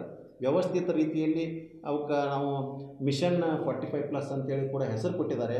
ಆ ರೀತಿಯ ಅಂಕಗಳನ್ನು ಪಡ್ಕೊಳ್ಳುವ ಸಲುವಾಗಿ ಒಳ್ಳೆಯ ಸಂಪನ್ಮೂಲ ಸಿದ್ಧಪಡಿಸಿರುವುದರಿಂದ ಮತ್ತು ಈಗಾಗಲೇ ಅದು ವ್ಯವಸ್ಥಿತ ರೀತಿಯಲ್ಲಿ ನವೆಂಬರ್ ತಿಂಗಳಿನಿಂದಲೇ ಆ ಒಂದು ಮಕ್ಕಳಿಗೆ ತಲುಪಿಸುವಂಥ ಕಾರ್ಯಕ್ರಮಗಳು ಆ ವೇಳಾಪಟ್ಟಿಯ ಪ್ರಕಾರ ಸುವ್ಯವಸ್ಥಿತ ರೀತಿಯಲ್ಲಿ ಸಾಗುತ್ತಿರುವುದರಿಂದ ಅದನ್ನು ನಾವು ಒಳ್ಳೆಯ ಫಲಿತಾಂಶವನ್ನು ಈ ವರ್ಷ ನಿರೀಕ್ಷೆ ಮಾಡ್ಬೋದು ಸರ್, ಡೆಫಿನೆಟಾಗಿ. ಹೌದು, ಯಾಕಂತಂದರೆ ಯಾವ ರೀತಿಯಾಗಿ ಸುಲಭವಾಗಿ ಅಧ್ಯಯನ ಮಾಡಬಹುದು ಅನ್ನುವಂಥದ್ರ ಬಗ್ಗೆ ಏನೈತಿ ವಿವರಣಾದಂಥ ಮಾಹಿತಿಗಳನ್ನು ಕೊಡ್ತಾ ಇದ್ದಾರೆ. ಸರ್, ಈಗ ವಿಶೇಷವಾಗಿ ಕೇಳಬೇಕಾಗಿದ್ದು ಏನಂತಂದರೆ ಇನ್ನುಳಿದ ವಿಷಯಗಳು ಏನೈತಿ ಓದಿದಾಕ್ಷಣ ನೆನಪಿಟ್ಕೋಬಹುದು, ಆದರೆ ಗಣಿತ ಮಾತ್ರ ಓದಿ ನೆನಪಿಟ್ಕೊಳ್ಳೋಕೆ ಬರೋಂಗಿಲ್ಲ. ಅದಕ್ಕೇನೈತಿ ವಿವರವಾದಂಥ ಗುರುವಿನ ಸಹಾಯ ಬೇಕೇ ಬೇಕು. ಈಗಿನ್ನು ಒಂದು ಏನಿರ್ತದೆ, ಈ ಲ್ಯಾಂಗ್ವೇಜ್ ಏನು ಬರ್ತಾವೆ ಅಂತಂದ್ರೆ ಓದಿದಾಕ್ಷಣ ಏನೈತಿ ಕೆಲವೊಂದು ತಿಳಿತಾವೆ, ಅದಕ್ಕೆ ಸ್ವಲ್ಪ ಎಲ್ಲಿ ಬೀರಿ ಅನಿಸ್ತೈತಿ ಕಠಿಣ ಪದಗಳಿದ್ದದ್ದು ಏನೈತಿ ಸರ್ ಕೇಳಿದ್ರೆ ಆತು ಬಿಡಪ್ಪ ಅಂತಂದ್ರೆ ಏನೈತಿ ಸರಳವಾಗಿ ಬಿಟ್ಟಿರ್ತೈತಿ. ಆದರೆ ಗಣಿತ ವಿಷಯ ಆ ರೀತಿ ಅಲ್ಲ, ಯಾವುದಕ್ಕೂ ಏನೈತಿ ಒಂದು ಮಾರ್ಗದರ್ಶನ ಬೇಕೇ ಬೇಕು. ಮತ್ತು ವಿದ್ಯಾರ್ಥಿಗಳು ಅದು ನೆನಪಿಡಲಿಕ್ಕೆ ತಾವು ಯಾವ ರೀತಿಯಾಗಿ ಮಾರ್ಗದರ್ಶನ ನೀಡ್ತೀರಿ? ನಮ್ಮ ಗಣಿತ ಉಳಿದೆಲ್ಲ ವಿಷಯಕ್ಕಿಂತಲೂ ಸುಲಭ ಎಂದು ನಾ ಈಗ ಸಂದರ್ಭದಲ್ಲಿ ತಮಗೆ ಹೇಳ್ಬೋದು. ಯಾಕಂದರೆ ನಮ್ಮ ಮಕ್ಕಳಿಗೆ ಗಣಿತದಲ್ಲಿ ಇದೇ ಪ್ರಶ್ನೆಗಳು ಬರುತ್ತವೆ ಅಂಥೇಳಿ ನಮ್ಮ ಇಲಾಖೆಯವರು ಕೂಡ ಮಕ್ಕಳಿಗೆ ಮತ್ತು ಮನಮುಟ್ಟುವ ರೀತಿಯಲ್ಲಿ ಏನು ಮಾಡಿದ್ದಾರೆ, ಒಂದು ಮಾಹಿತಿಯನ್ನು ಕೊಟ್ಟಿದ್ದಾರೆ. ಏನಂದರೆ ಸರ್, 4 ಅಂಕದ ಒಂದು ನಕ್ಷಾ ವಿಧಾನ, 4 ಅಂಕದ ಒಂದು ಗ್ರಾಫ್ ಬಿಡಿಸಿಬಿಟ್ರೆ ಸಾಕು ಸರ್, ಅವರಿಗೆ 4 ಅಂಕಗಳು ಬಂದ್ಬಿಡ್ತವೆ. ಅದೇ ರೀತಿ 3 ಪ್ರಮೇಯಗಳನ್ನು ನಮ್ಮ ಟೆಕ್ಸ್ಟ್ ಬುಕ್ನಲ್ಲಿ ಇದಾವೆ ತ್ರಿಭುಜದ ಮೇಲೆ. ಆ 3 ಪ್ರಮೇಯಗಳನ್ನು ಮಗು ರೂಢಿ ಮಾಡಿಕೊಂಡರೆ, ಸತತವಾಗಿ ದಿನ ಪ್ರತಿ ಬರೆದು ರೂಢಿ ಮಾಡಿಕೊಂಡ್ರೆ ಅವರು ಕನಿಷ್ಠ ಅಲ್ಲೇ 4 ಅಂಕಗಳನ್ನು ಪಡಿತಾರೆ. ವೃತ್ತದ ಮೇಲೆ 2 ಪ್ರಮೇಯಗಳದಾವೆ ಸರ್, ಆ 2 ಪ್ರಮೇಯಗಳನ್ನು ರೂಢಿ ಮಾಡಿದ್ರೆ ಸಾಕು ಸರ್, 3 ಅಂಕಗಳು ಬಂದ್ಬಿಡ್ತಾವೆ. ಕೇವಲ ನಕ್ಷಾ ವಿಧಾನ, ಪ್ರಮೇಯ ಇದನ್ನಿಷ್ಟೇ ಮಾಡಿದರೆ 11 ಅಂಕಗಳು ಮಗುವಿಗೆ ಬರ್ತಾವೆ ಸರ್. ಇಲ್ಲಿ ತಾನಾಗೇ 11 ಅಂಕ ಸುಲಭವಾಗಿ ಗಳಿಸಬಹುದು. ಆ ನಂತರ ವರ್ಜಿಸುವ ವಿಧಾನ 2 ಅಂಕಗಳು, ಸಮಾಂತರ ಶ್ರೇಣಿಯ ಮೇಲೆ ಮೊತ್ತ ಕಂಡುಹಿಡಿಯುವುದು 2 ಅಂಕಗಳು, ಆ ನಂತರ ಸರಾಸರಿ ಕಂಡುಹಿಡಿಯುವುದು ಸರ್ 3 ಅಂಕಗಳು. ಕೇವಲ 4 ಸ್ಟೆಪ್ಗಳಲ್ಲಿ 3 ಅಂಕಗಳನ್ನು ಪಡೆಯಬಹುದು ಮಗು. ಒಂದು ಸೂತ್ರವನ್ನು ನೆನಪಿಡಬೇಕು, ಸರಾಸರಿ, ಬಹುಲಕ, ಮಧ್ಯಾಂಕ, ಈ 3 ಮಗು ಒಂದೇ ಲೆಕ್ಕ ರೂಢಿ ಮಾಡಿದರೂ ಸಾಕು, ಮಗು ಖಚಿತವಾಗಿ 3 ಅಂಕಗಳನ್ನು ಇದರಲ್ಲಿ ಪಡೆಯುವಂಥ ಸಂದರ್ಭ ಇದೆ. ಹಾಗೂ ಸಂಭವನೀಯತೆ ಸರ್, ಬಹಳಷ್ಟು ಸರಳವಾದಂಥ ಪಾಠ ಸಂಭವನೀಯತೆ. ಆ ಮಗು ಅದನ್ನು ಸ್ವಲ್ಪ ರೂಢಿ ಮಾಡಿದರೆ ಸಾಕು. 1 ನಾಣ್ಯವನ್ನು ಎಸೆದಾಗ, 2 ನಾಣ್ಯವನ್ನು ಎಸೆದಾಗ, 3 ನಾಣ್ಯವನ್ನು ಎಸೆದಾಗ ಬರ್ತಕ್ಕಂಥ ಫಲಿತಾಂಶಗಳನ್ನ ಪಟ್ಟಿ ಮಾಡಿದರೆ, ಒಂದು ದಾಳವನ್ನು ಉಳಿಸಿದಾಗ ಫಲಿತಾಂಶಗಳನ್ನು ಪಟ್ಟಿ ಮಾಡಿದರೆ, 1 ದಾಳವನ್ನು 2 ಬಾರಿ ಉಳಿಸಿದಾಗ ಬರುವಂಥ ಫಲಿತಾಂಶಗಳನ್ನು ಪಟ್ಟಿ ಮಾಡಿದರೆ ಸುಲಭವಾಗಿ ಮಗು ಸರ 3 ಅಂಕಗಳನ್ನು ಅದರಲ್ಲಿ ಪಡೆಯಬಹುದು. ಸರಾಸರಿ ಅಥವಾ ಬಹುಲಕ ಎರಡನ್ನೂ ರೂಢಿ ಮಾಡಿದರೆ ಅಲ್ಲಿ ಕೂಡ 3 ಅಂಕಗಳನ್ನು ಪಡೆಯಬಹುದು. ಹೀಗೆ ಸುಲಭವಾಗಿ 6 ಅಂಕಗಳನ್ನು ಮಗು ಅಲ್ಲೇ ಪಡಿಬೋದು ಸರ್. ಹೀಗೆ ಸರ್, ಈಗ ನೀರು ನಕ್ಷೆ ಅನ್ನುವಂಥದ್ದು ಏನೈತಿ ಒಂದು ಅದರೊಳಗೆ ಆ್ಯಡ್ ಆಗಿದೆ. ಮೊದಲು ಇತ್ತು, ಅದಕ್ಕೆ CCA ಮಾಡಿ ಮೊದಲು CCA ರೂಪದಾಗಿತ್ತು. ಈಗ ಏನೈತಿ ಅದನ್ನು ನೀಲನಕ್ಷೆ ಅನ್ನುವಂಥದ್ದು, ಮೊದಲು ನೀಲನಕ್ಷೆ ಇತ್ತು, ಅದನ್ನೈತಿ ಈಗ ವಿಭಿನ್ನವಾಗಿ ಏನೈತಿ ಮಕ್ಕಳಿಗೆ ಅದು ಅನುಕೂಲ ಆಗುವಂಥ ಸಲುವಾಗಿ ಏನೈತಿ ಒಂದು ರೀತಿಯಿಂದ ಹೇಳ್ಬೋದು ಮುಂಜಾಗ್ರತೆ ಹಾಗೂ ನೀಲನಕ್ಷೆ ಇದೇ ರೂಪದಲ್ಲಿ ನಿಮಗೆ ಅನುಕೂಲವಾಗಲಿದೆ ಅನ್ನುವಂಥದ್ದು. ಅದನ್ನು ತಾವು ಯಾವ ರೀತಿ ಗಣಿತ ವಿಷಯವನ್ನು ತಗೋತೀರಿ? ಸರ್, ತುಂಬ ಅನುಕೂಲ ಆಗಿದೆ. ವಿದ್ಯಾರ್ಥಿಗಳಿಗಾಗಿರ್ಬೋದು, ಶಿಕ್ಷಕರಿಗೆ ಕೂಡ ಅನುಕೂಲ ಆಗಿದೆ. ಮಕ್ಕಳಿಗೆ ಅದನ್ನು ಮಾರ್ಗದರ್ಶನ ಮಾಡಲಿಕ್ಕೆ ನಮ್ಮ ಒಂದು ಕೆಲಸ ಕೂಡ ಈಗ ಸ್ವಲ್ಪ ಸುಲಭ ಆಗಿದೆ ಅಂತ ಹೇಳ್ಬೋದು ಸರ್. ಇದೊಂದು ಮಕ್ಕಳಿಗೆ ಮೊದಲು ಮೂಲತಃ ನೀವು ಹೇಳಿದ ಹಾಗೆ ನೀಲನಕ್ಷೆಯನ್ನು ಮೊದಲೆಲ್ಲ ಇತ್ತು, ಆದರೆ ಕಳೆದ 4-6 ವರ್ಷಗಳಿಂದ ಆ ನೀಲನಕ್ಷೆಯ ಸ್ವರೂಪವನ್ನು ಬದಲಾವಣೆ ಮಾಡಿ ವಿಷಯಾಂಶಗಳ ಆಧಾರಿತವಾದಂಥ ಒಂದು ನೀಲನಕ್ಷೆಯನ್ನು ಕೊಡ್ತಾಯಿದ್ರು. ಅಂದರೆ ಅಲ್ಲಿ ಕೆಲವೊಂದಷ್ಟು ಘಟಕಗಳನ್ನು ಸೇರಿಸಿ ಇಷ್ಟು ಅಂಕಗಳು, ಯಾವ ಘಟಕಕ್ಕೆ ನಿರ್ದಿಷ್ಟ ಇಷ್ಟೇ ಅಂಕಗಳಂತ ಇರಲಿಲ್ಲ. 4-6 ಘಟಕಗಳು ಸೇರಿ 26 ಅಂಕಗಳು, ಇನ್ನು 3-4 ಘಟಕಗಳು ಸೇರಿ 16 ಅಂಕಗಳು, ಈ ರೀತಿಯ ಒಂದು ವ್ಯವಸ್ಥೆಯನ್ನು ಮಾಡಿದರು. ಆದರೆ ಅದು ಮಕ್ಕಳಿಗೆ ಅಲ್ಲಿ ಯಾವುದೇ ರೀತಿ ನಿರ್ದಿಷ್ಟವಾಗಿ ಪ್ರಶ್ನೆ ಎಲ್ಲಿ ಬರ್ತದೆ ಅನ್ನೋದನ್ನು ಗುರುತಿಸಲಿಕ್ಕೆ ಸಾಧ್ಯ ಆಗ್ತಾ ಇರಲಿಲ್ಲ. ಅದೇ ರೀತಿ ನಾವು ಶಿಕ್ಷಕರಾದವರು ಕೂಡ ಮಕ್ಕಳಿಗೆ ಎಷ್ಟೋ ಸಲ ಅದನ್ನು ತಿಳಿಸಿಕೊಟ್ಟರೂ ಕೂಡ ಮಕ್ಕಳು ಒಂದು ಪ್ರಶ್ನೆ ಪತ್ರಿಕೆ ನೋಡಿ ಗೆಸ್ ಮಾಡಿ ಬರೆಯಲಿಕ್ಕೆ ಹೋಗಿ ಒಂದಷ್ಟು ಸಲ ತೊಂದರೆಗಳಿಗೆ ಒಳಗಾದದ್ದು ಇದೆ. ಆದರೆ ಈಗಿನ ಕೊಟ್ಟಿರ್ತಕ್ಕಂಥ ನೀಲನಕ್ಷೆ ಯಾವ ರೀತಿ ಇದೆ ಅಂದರೆ, ನಿರ್ದಿಷ್ಟವಾಗಿ ಒಂದು ಘಟಕ, ಆ ಘಟಕಕ್ಕೆ ಇಷ್ಟು ಅಂಕಗಳು ಹಾಗೂ ಆ ಅಂಕಗಳು 1 ಅಂಕದ ಇಷ್ಟು, 2 ಅಂಕದಿಷ್ಟು, 3 ಅಂಕದಿಷ್ಟು, ಈ ರೀತಿ ನಿರ್ದಿಷ್ಟತೆ ಇರುವುದರಿಂದ ಪ್ರತಿ ಪಾಠದ ಮೇಲೆ ಯಾವ ಸ್ವರೂಪದ ಪ್ರಶ್ನೆಗಳು ಬರುತ್ತವೆ ಅನ್ನೋದನ್ನು ಮಕ್ಕಳು ಅತ್ಯಂತ ಸುಲಭವಾಗಿ ಅರ್ಥೈಸಿಕೊಳ್ಳುವ ನಿಟ್ಟಿನಲ್ಲಿ ಬಹಳಷ್ಟು ಅನುಕೂಲವಾದಂಥ ಒಂದು ನೀಲನಕ್ಷೆಯಾಗಿದೆ. ಇದು ಮಕ್ಕಳ ಫಲಿತಾಂಶ ಉತ್ತಮ ಆಗುವ ನಿಟ್ಟಿನಲ್ಲಿ ಒಂದು ಒಳ್ಳೆಯ ಕ್ರಮವನ್ನು ಇಲಾಖೆ ಕೈಗೊಂಡಿದೆ ಅಂಥೇಳಿ ನಾವು ಹೇಳ್ಬೋದು ಸರ್. ನೀಲನಕ್ಷೆ ಅಂತಂದರೆ ಇದಕ್ಕೆ ರೂಪರೇಷೆ ಅಂತಲೂ ನಾವು ಅನ್ಬೋದು. ಯಾಕಂತಂದರೆ ಯಾವುದು ಯಾವ ರೀತಿಯಾಗಿ ತಯಾರಿಸಲ್ಪಟ್ಟಿದೆ, ಯಾವ ರೀತಿಯಾಗಿ ನಿಮಗೆ ಅನುಕೂಲವಾಗಲಿದೆ ಅನ್ನುವಂಥ ಒಂದು ರೂಪರೇಷೆಗಳು ಕೂಡ ಇದ್ದರು. ಸರ್, ಈಗ ಇನ್ನೊಂದು ಕೇಳಬೇಕಾಗಿದ್ದು ಏನು ಅಂತಂದರೆ, ವಿದ್ಯಾರ್ಥಿಗಳಿಗೆ ನೀವು 45+ ಅಂಥೇಳಿ ಒಂದು ಮಾಡಿದ್ರಿ. ಈಗ ಅಂದರೆ ಸರ್ಕಾರ ಏನು ಮಿಷನ್ ಇಟ್ಟಿದೆ ಅಂತಂದರೆ ಇಲಾಖೆಯವರು 45+ ಅನ್ನುವಂಥದ್ದು, ಅಂದರೆ ಕನಿಷ್ಠ ಪಕ್ಷ 45 ಅಂಕಗಳ ಪಡೆದುಕೊಂಡು ಏನೈತಿ ಆ ವ್ಯಕ್ತಿ ಮುನ್ನಡೆಯಬೇಕು ಅನ್ನುವಂಥದ್ದು. ಇದನ್ನು ತಾವು ಯಾವ ರೀತಿಯಾಗಿ ಪರಿಗಣಿಸ್ತೀರಿ? ನಮ್ಮ ಇಲಾಖೆ ಹಾಗೂ ಸರ್ಕಾರ SSLCಯಲ್ಲಿ ಯಾವ ಮಗು ಅನುತ್ತೀರ್ಣ ಆಗಬಾರ್ದು, ಎಲ್ಲ ಮಕ್ಕಳು SSLCಯಲ್ಲಿ ಕ್ವಾಲಿಫೈ ಆಗಿ ಮುಂದಿನ ಒಂದು ಅವರ ಭವಿಷ್ಯ ನಿರ್ಮಾಣ ಮಾಡ್ಕೋಬೇಕು ಅನ್ನುವಂಥ ಉದ್ದೇಶದಿಂದ ನುರಿತ ಶಿಕ್ಷಕರನ್ನು ಮತ್ತು ಸಂಪನ್ಮೂಲ ವ್ಯಕ್ತಿಗಳನ್ನು ಕರೆಯಿಸಿ ಒಂದು ಯೋಜನೆಯನ್ನು ಮಾಡಿಕೊಂಡ್ರು ಸರ್. 40+, 45+, 50+, ಈ ರೀತಿಯಾಗಿ ಗುರಿ ಇಟ್ಟುಕೊಂಡು ಈ ಏನು ನಿಧಾನಗತಿ ಕಲಿಕಾ ಮಕ್ಕಳದಾರಲ್ಲ ಅಂಥವರನ್ನು ನಾವು ತರಗತಿಯಲ್ಲಿ ಗುರುತಿಸಿ ಕನಿಷ್ಠ ಇಷ್ಟು ಅಂಕಗಳನ್ನು ಪಡಿಲೇಬೇಕು. ಈ ಗಣಿತದಲ್ಲಿ 40+ ಅನ್ನುವಂಥ ಯೋಜನೆಯನ್ನು ನಮ್ಮ ಇಲಾಖೆ ಹಮ್ಮಿಕೊಂಡಿದೆ. ಪ್ರತಿ ಮಗು 40 ಅಂಕಗಳನ್ನು ಗಳಿಸಲೇಬೇಕು. ಜಾಣ ವಿದ್ಯಾರ್ಥಿ 80 ಅಂಕಗಳನ್ನು ಗಳಿಸುವುದು, ಈ ನಿಧಾನಗತಿ ಕಲಿಕಾ ವಿದ್ಯಾರ್ಥಿ 40 ಅಂಕಗಳನ್ನು ಗಳಿಸಲೇಬೇಕು ಅನ್ನುವಂಥ ಉದ್ದೇಶದಿಂದ ಇಲಾಖೆ ತನ್ನದೇ ಆದಂಥ ನುರಿತ ಶಿಕ್ಷಕರನ್ನು ಕರೆಯಿಸಿ ಒಂದು ಕ್ರಿಯಾ ಯೋಜನೆ ತಯಾರಿಸಿ ರಾಜ್ಯದ ಎಲ್ಲ ಶಿಕ್ಷಕರಿಗೂ ಅದನ್ನು ತಲುಪಿಸಿದೆ ಸರ್. ಅದರಿಂದ ನಾವು ನಿಧಾನಗತಿ ಕಲಿಕಾ ಮಕ್ಕಳನ್ನು ಗುರುತಿಸಿ ಅವರನ್ನು ಪ್ರತ್ಯೇಕಿಸಿ ಅವರಿಗೆ ಇಷ್ಟನ್ನು ನಾವು ಕಲಿಸಿದರೆ ಸರ್. ಅದೇ ರೀತಿಯಾಗಿ ಕೇಳಬೇಕಂತಂದರೆ 45+ ಒಳಗೆ ಪ್ಯಾಕೇಜ್ ಅಂಶಗಳು ಅನ್ನುವಂಥದ್ದು, ಆ ಪ್ಯಾಕೇಜ್ನಲ್ಲಿರುವಂಥ ಅಂಶಗಳು ಯಾವುವು? ಇಲ್ಲಿ ಪ್ರತಿ ಘಟಕಕ್ಕೂ ಸಂಬಂಧಪಟ್ಟಂತೆ ಕೆಲವೊಂದಷ್ಟು ಸುಲಭವಾದಂಥ ಅಂಶಗಳನ್ನು ನಮ್ಮ ಶಿಕ್ಷಕರ ತಂಡ, ಸಂಪನ್ಮೂಲ ಶಿಕ್ಷಕರ ತಂಡ ಒಂದಷ್ಟು ಸುಲಭವಾದಂಥ ಅಂಶಗಳನ್ನು ಗುರುತಿಸಿ ಮಕ್ಕಳಿಗಾಗಿ ನೀಡಿದೆ. ಅದರಲ್ಲಿ ಮೊದಲನೇದಾಗಿ ನಕ್ಷಾ ವಿಧಾನ ಅಥವಾ ಗ್ರಾಫ್ ವಿಧಾನ ಅಂತೇಳಿ, ಇಲ್ಲಿ ಬೆಲೆಗಳ ಪಟ್ಟಿಯನ್ನು ಬರೆದು ಬಿಟ್ಟರೆ 2 ಅಂಕಗಳು ಸಿಗ್ತಾವೆ ಸರ್. ಬೆಲೆಗಳ ಪಟ್ಟಿ ಬರೆದು ಭಾಳ ಸುಲಭ. 2 ಬೆಲೆಗಳನ್ನು ಬರೆದು ಎಕ್ಸ್ನ 2 ಬೆಲೆಗಳು, ವೈನ 2 ಬೆಲೆಗಳನ್ನು ಪಟ್ಟಿ ಮಾಡಿಬಿಟ್ರೆ ಒಂದು ಪಟ್ಟಿಗೆ 1 ಅಂಕದಂತೆ 2 ಪಟ್ಟಿಗೆ 2 ಅಂಕಗಳು ಸಿಗ್ತಾವೆ ಸರ್. ಆಮೇಲೆ ನಕ್ಷೆಗೆ 2 ಅಂಕಗಳು, ಅಲ್ಲಿ 4 ಅಂಕಗಳ ಒಂದು ಸುಲಭವಾದಂಥ ಒಂದು ಗ್ರಾಫ್ ವಿಧಾನದ ಲೆಕ್ಕ.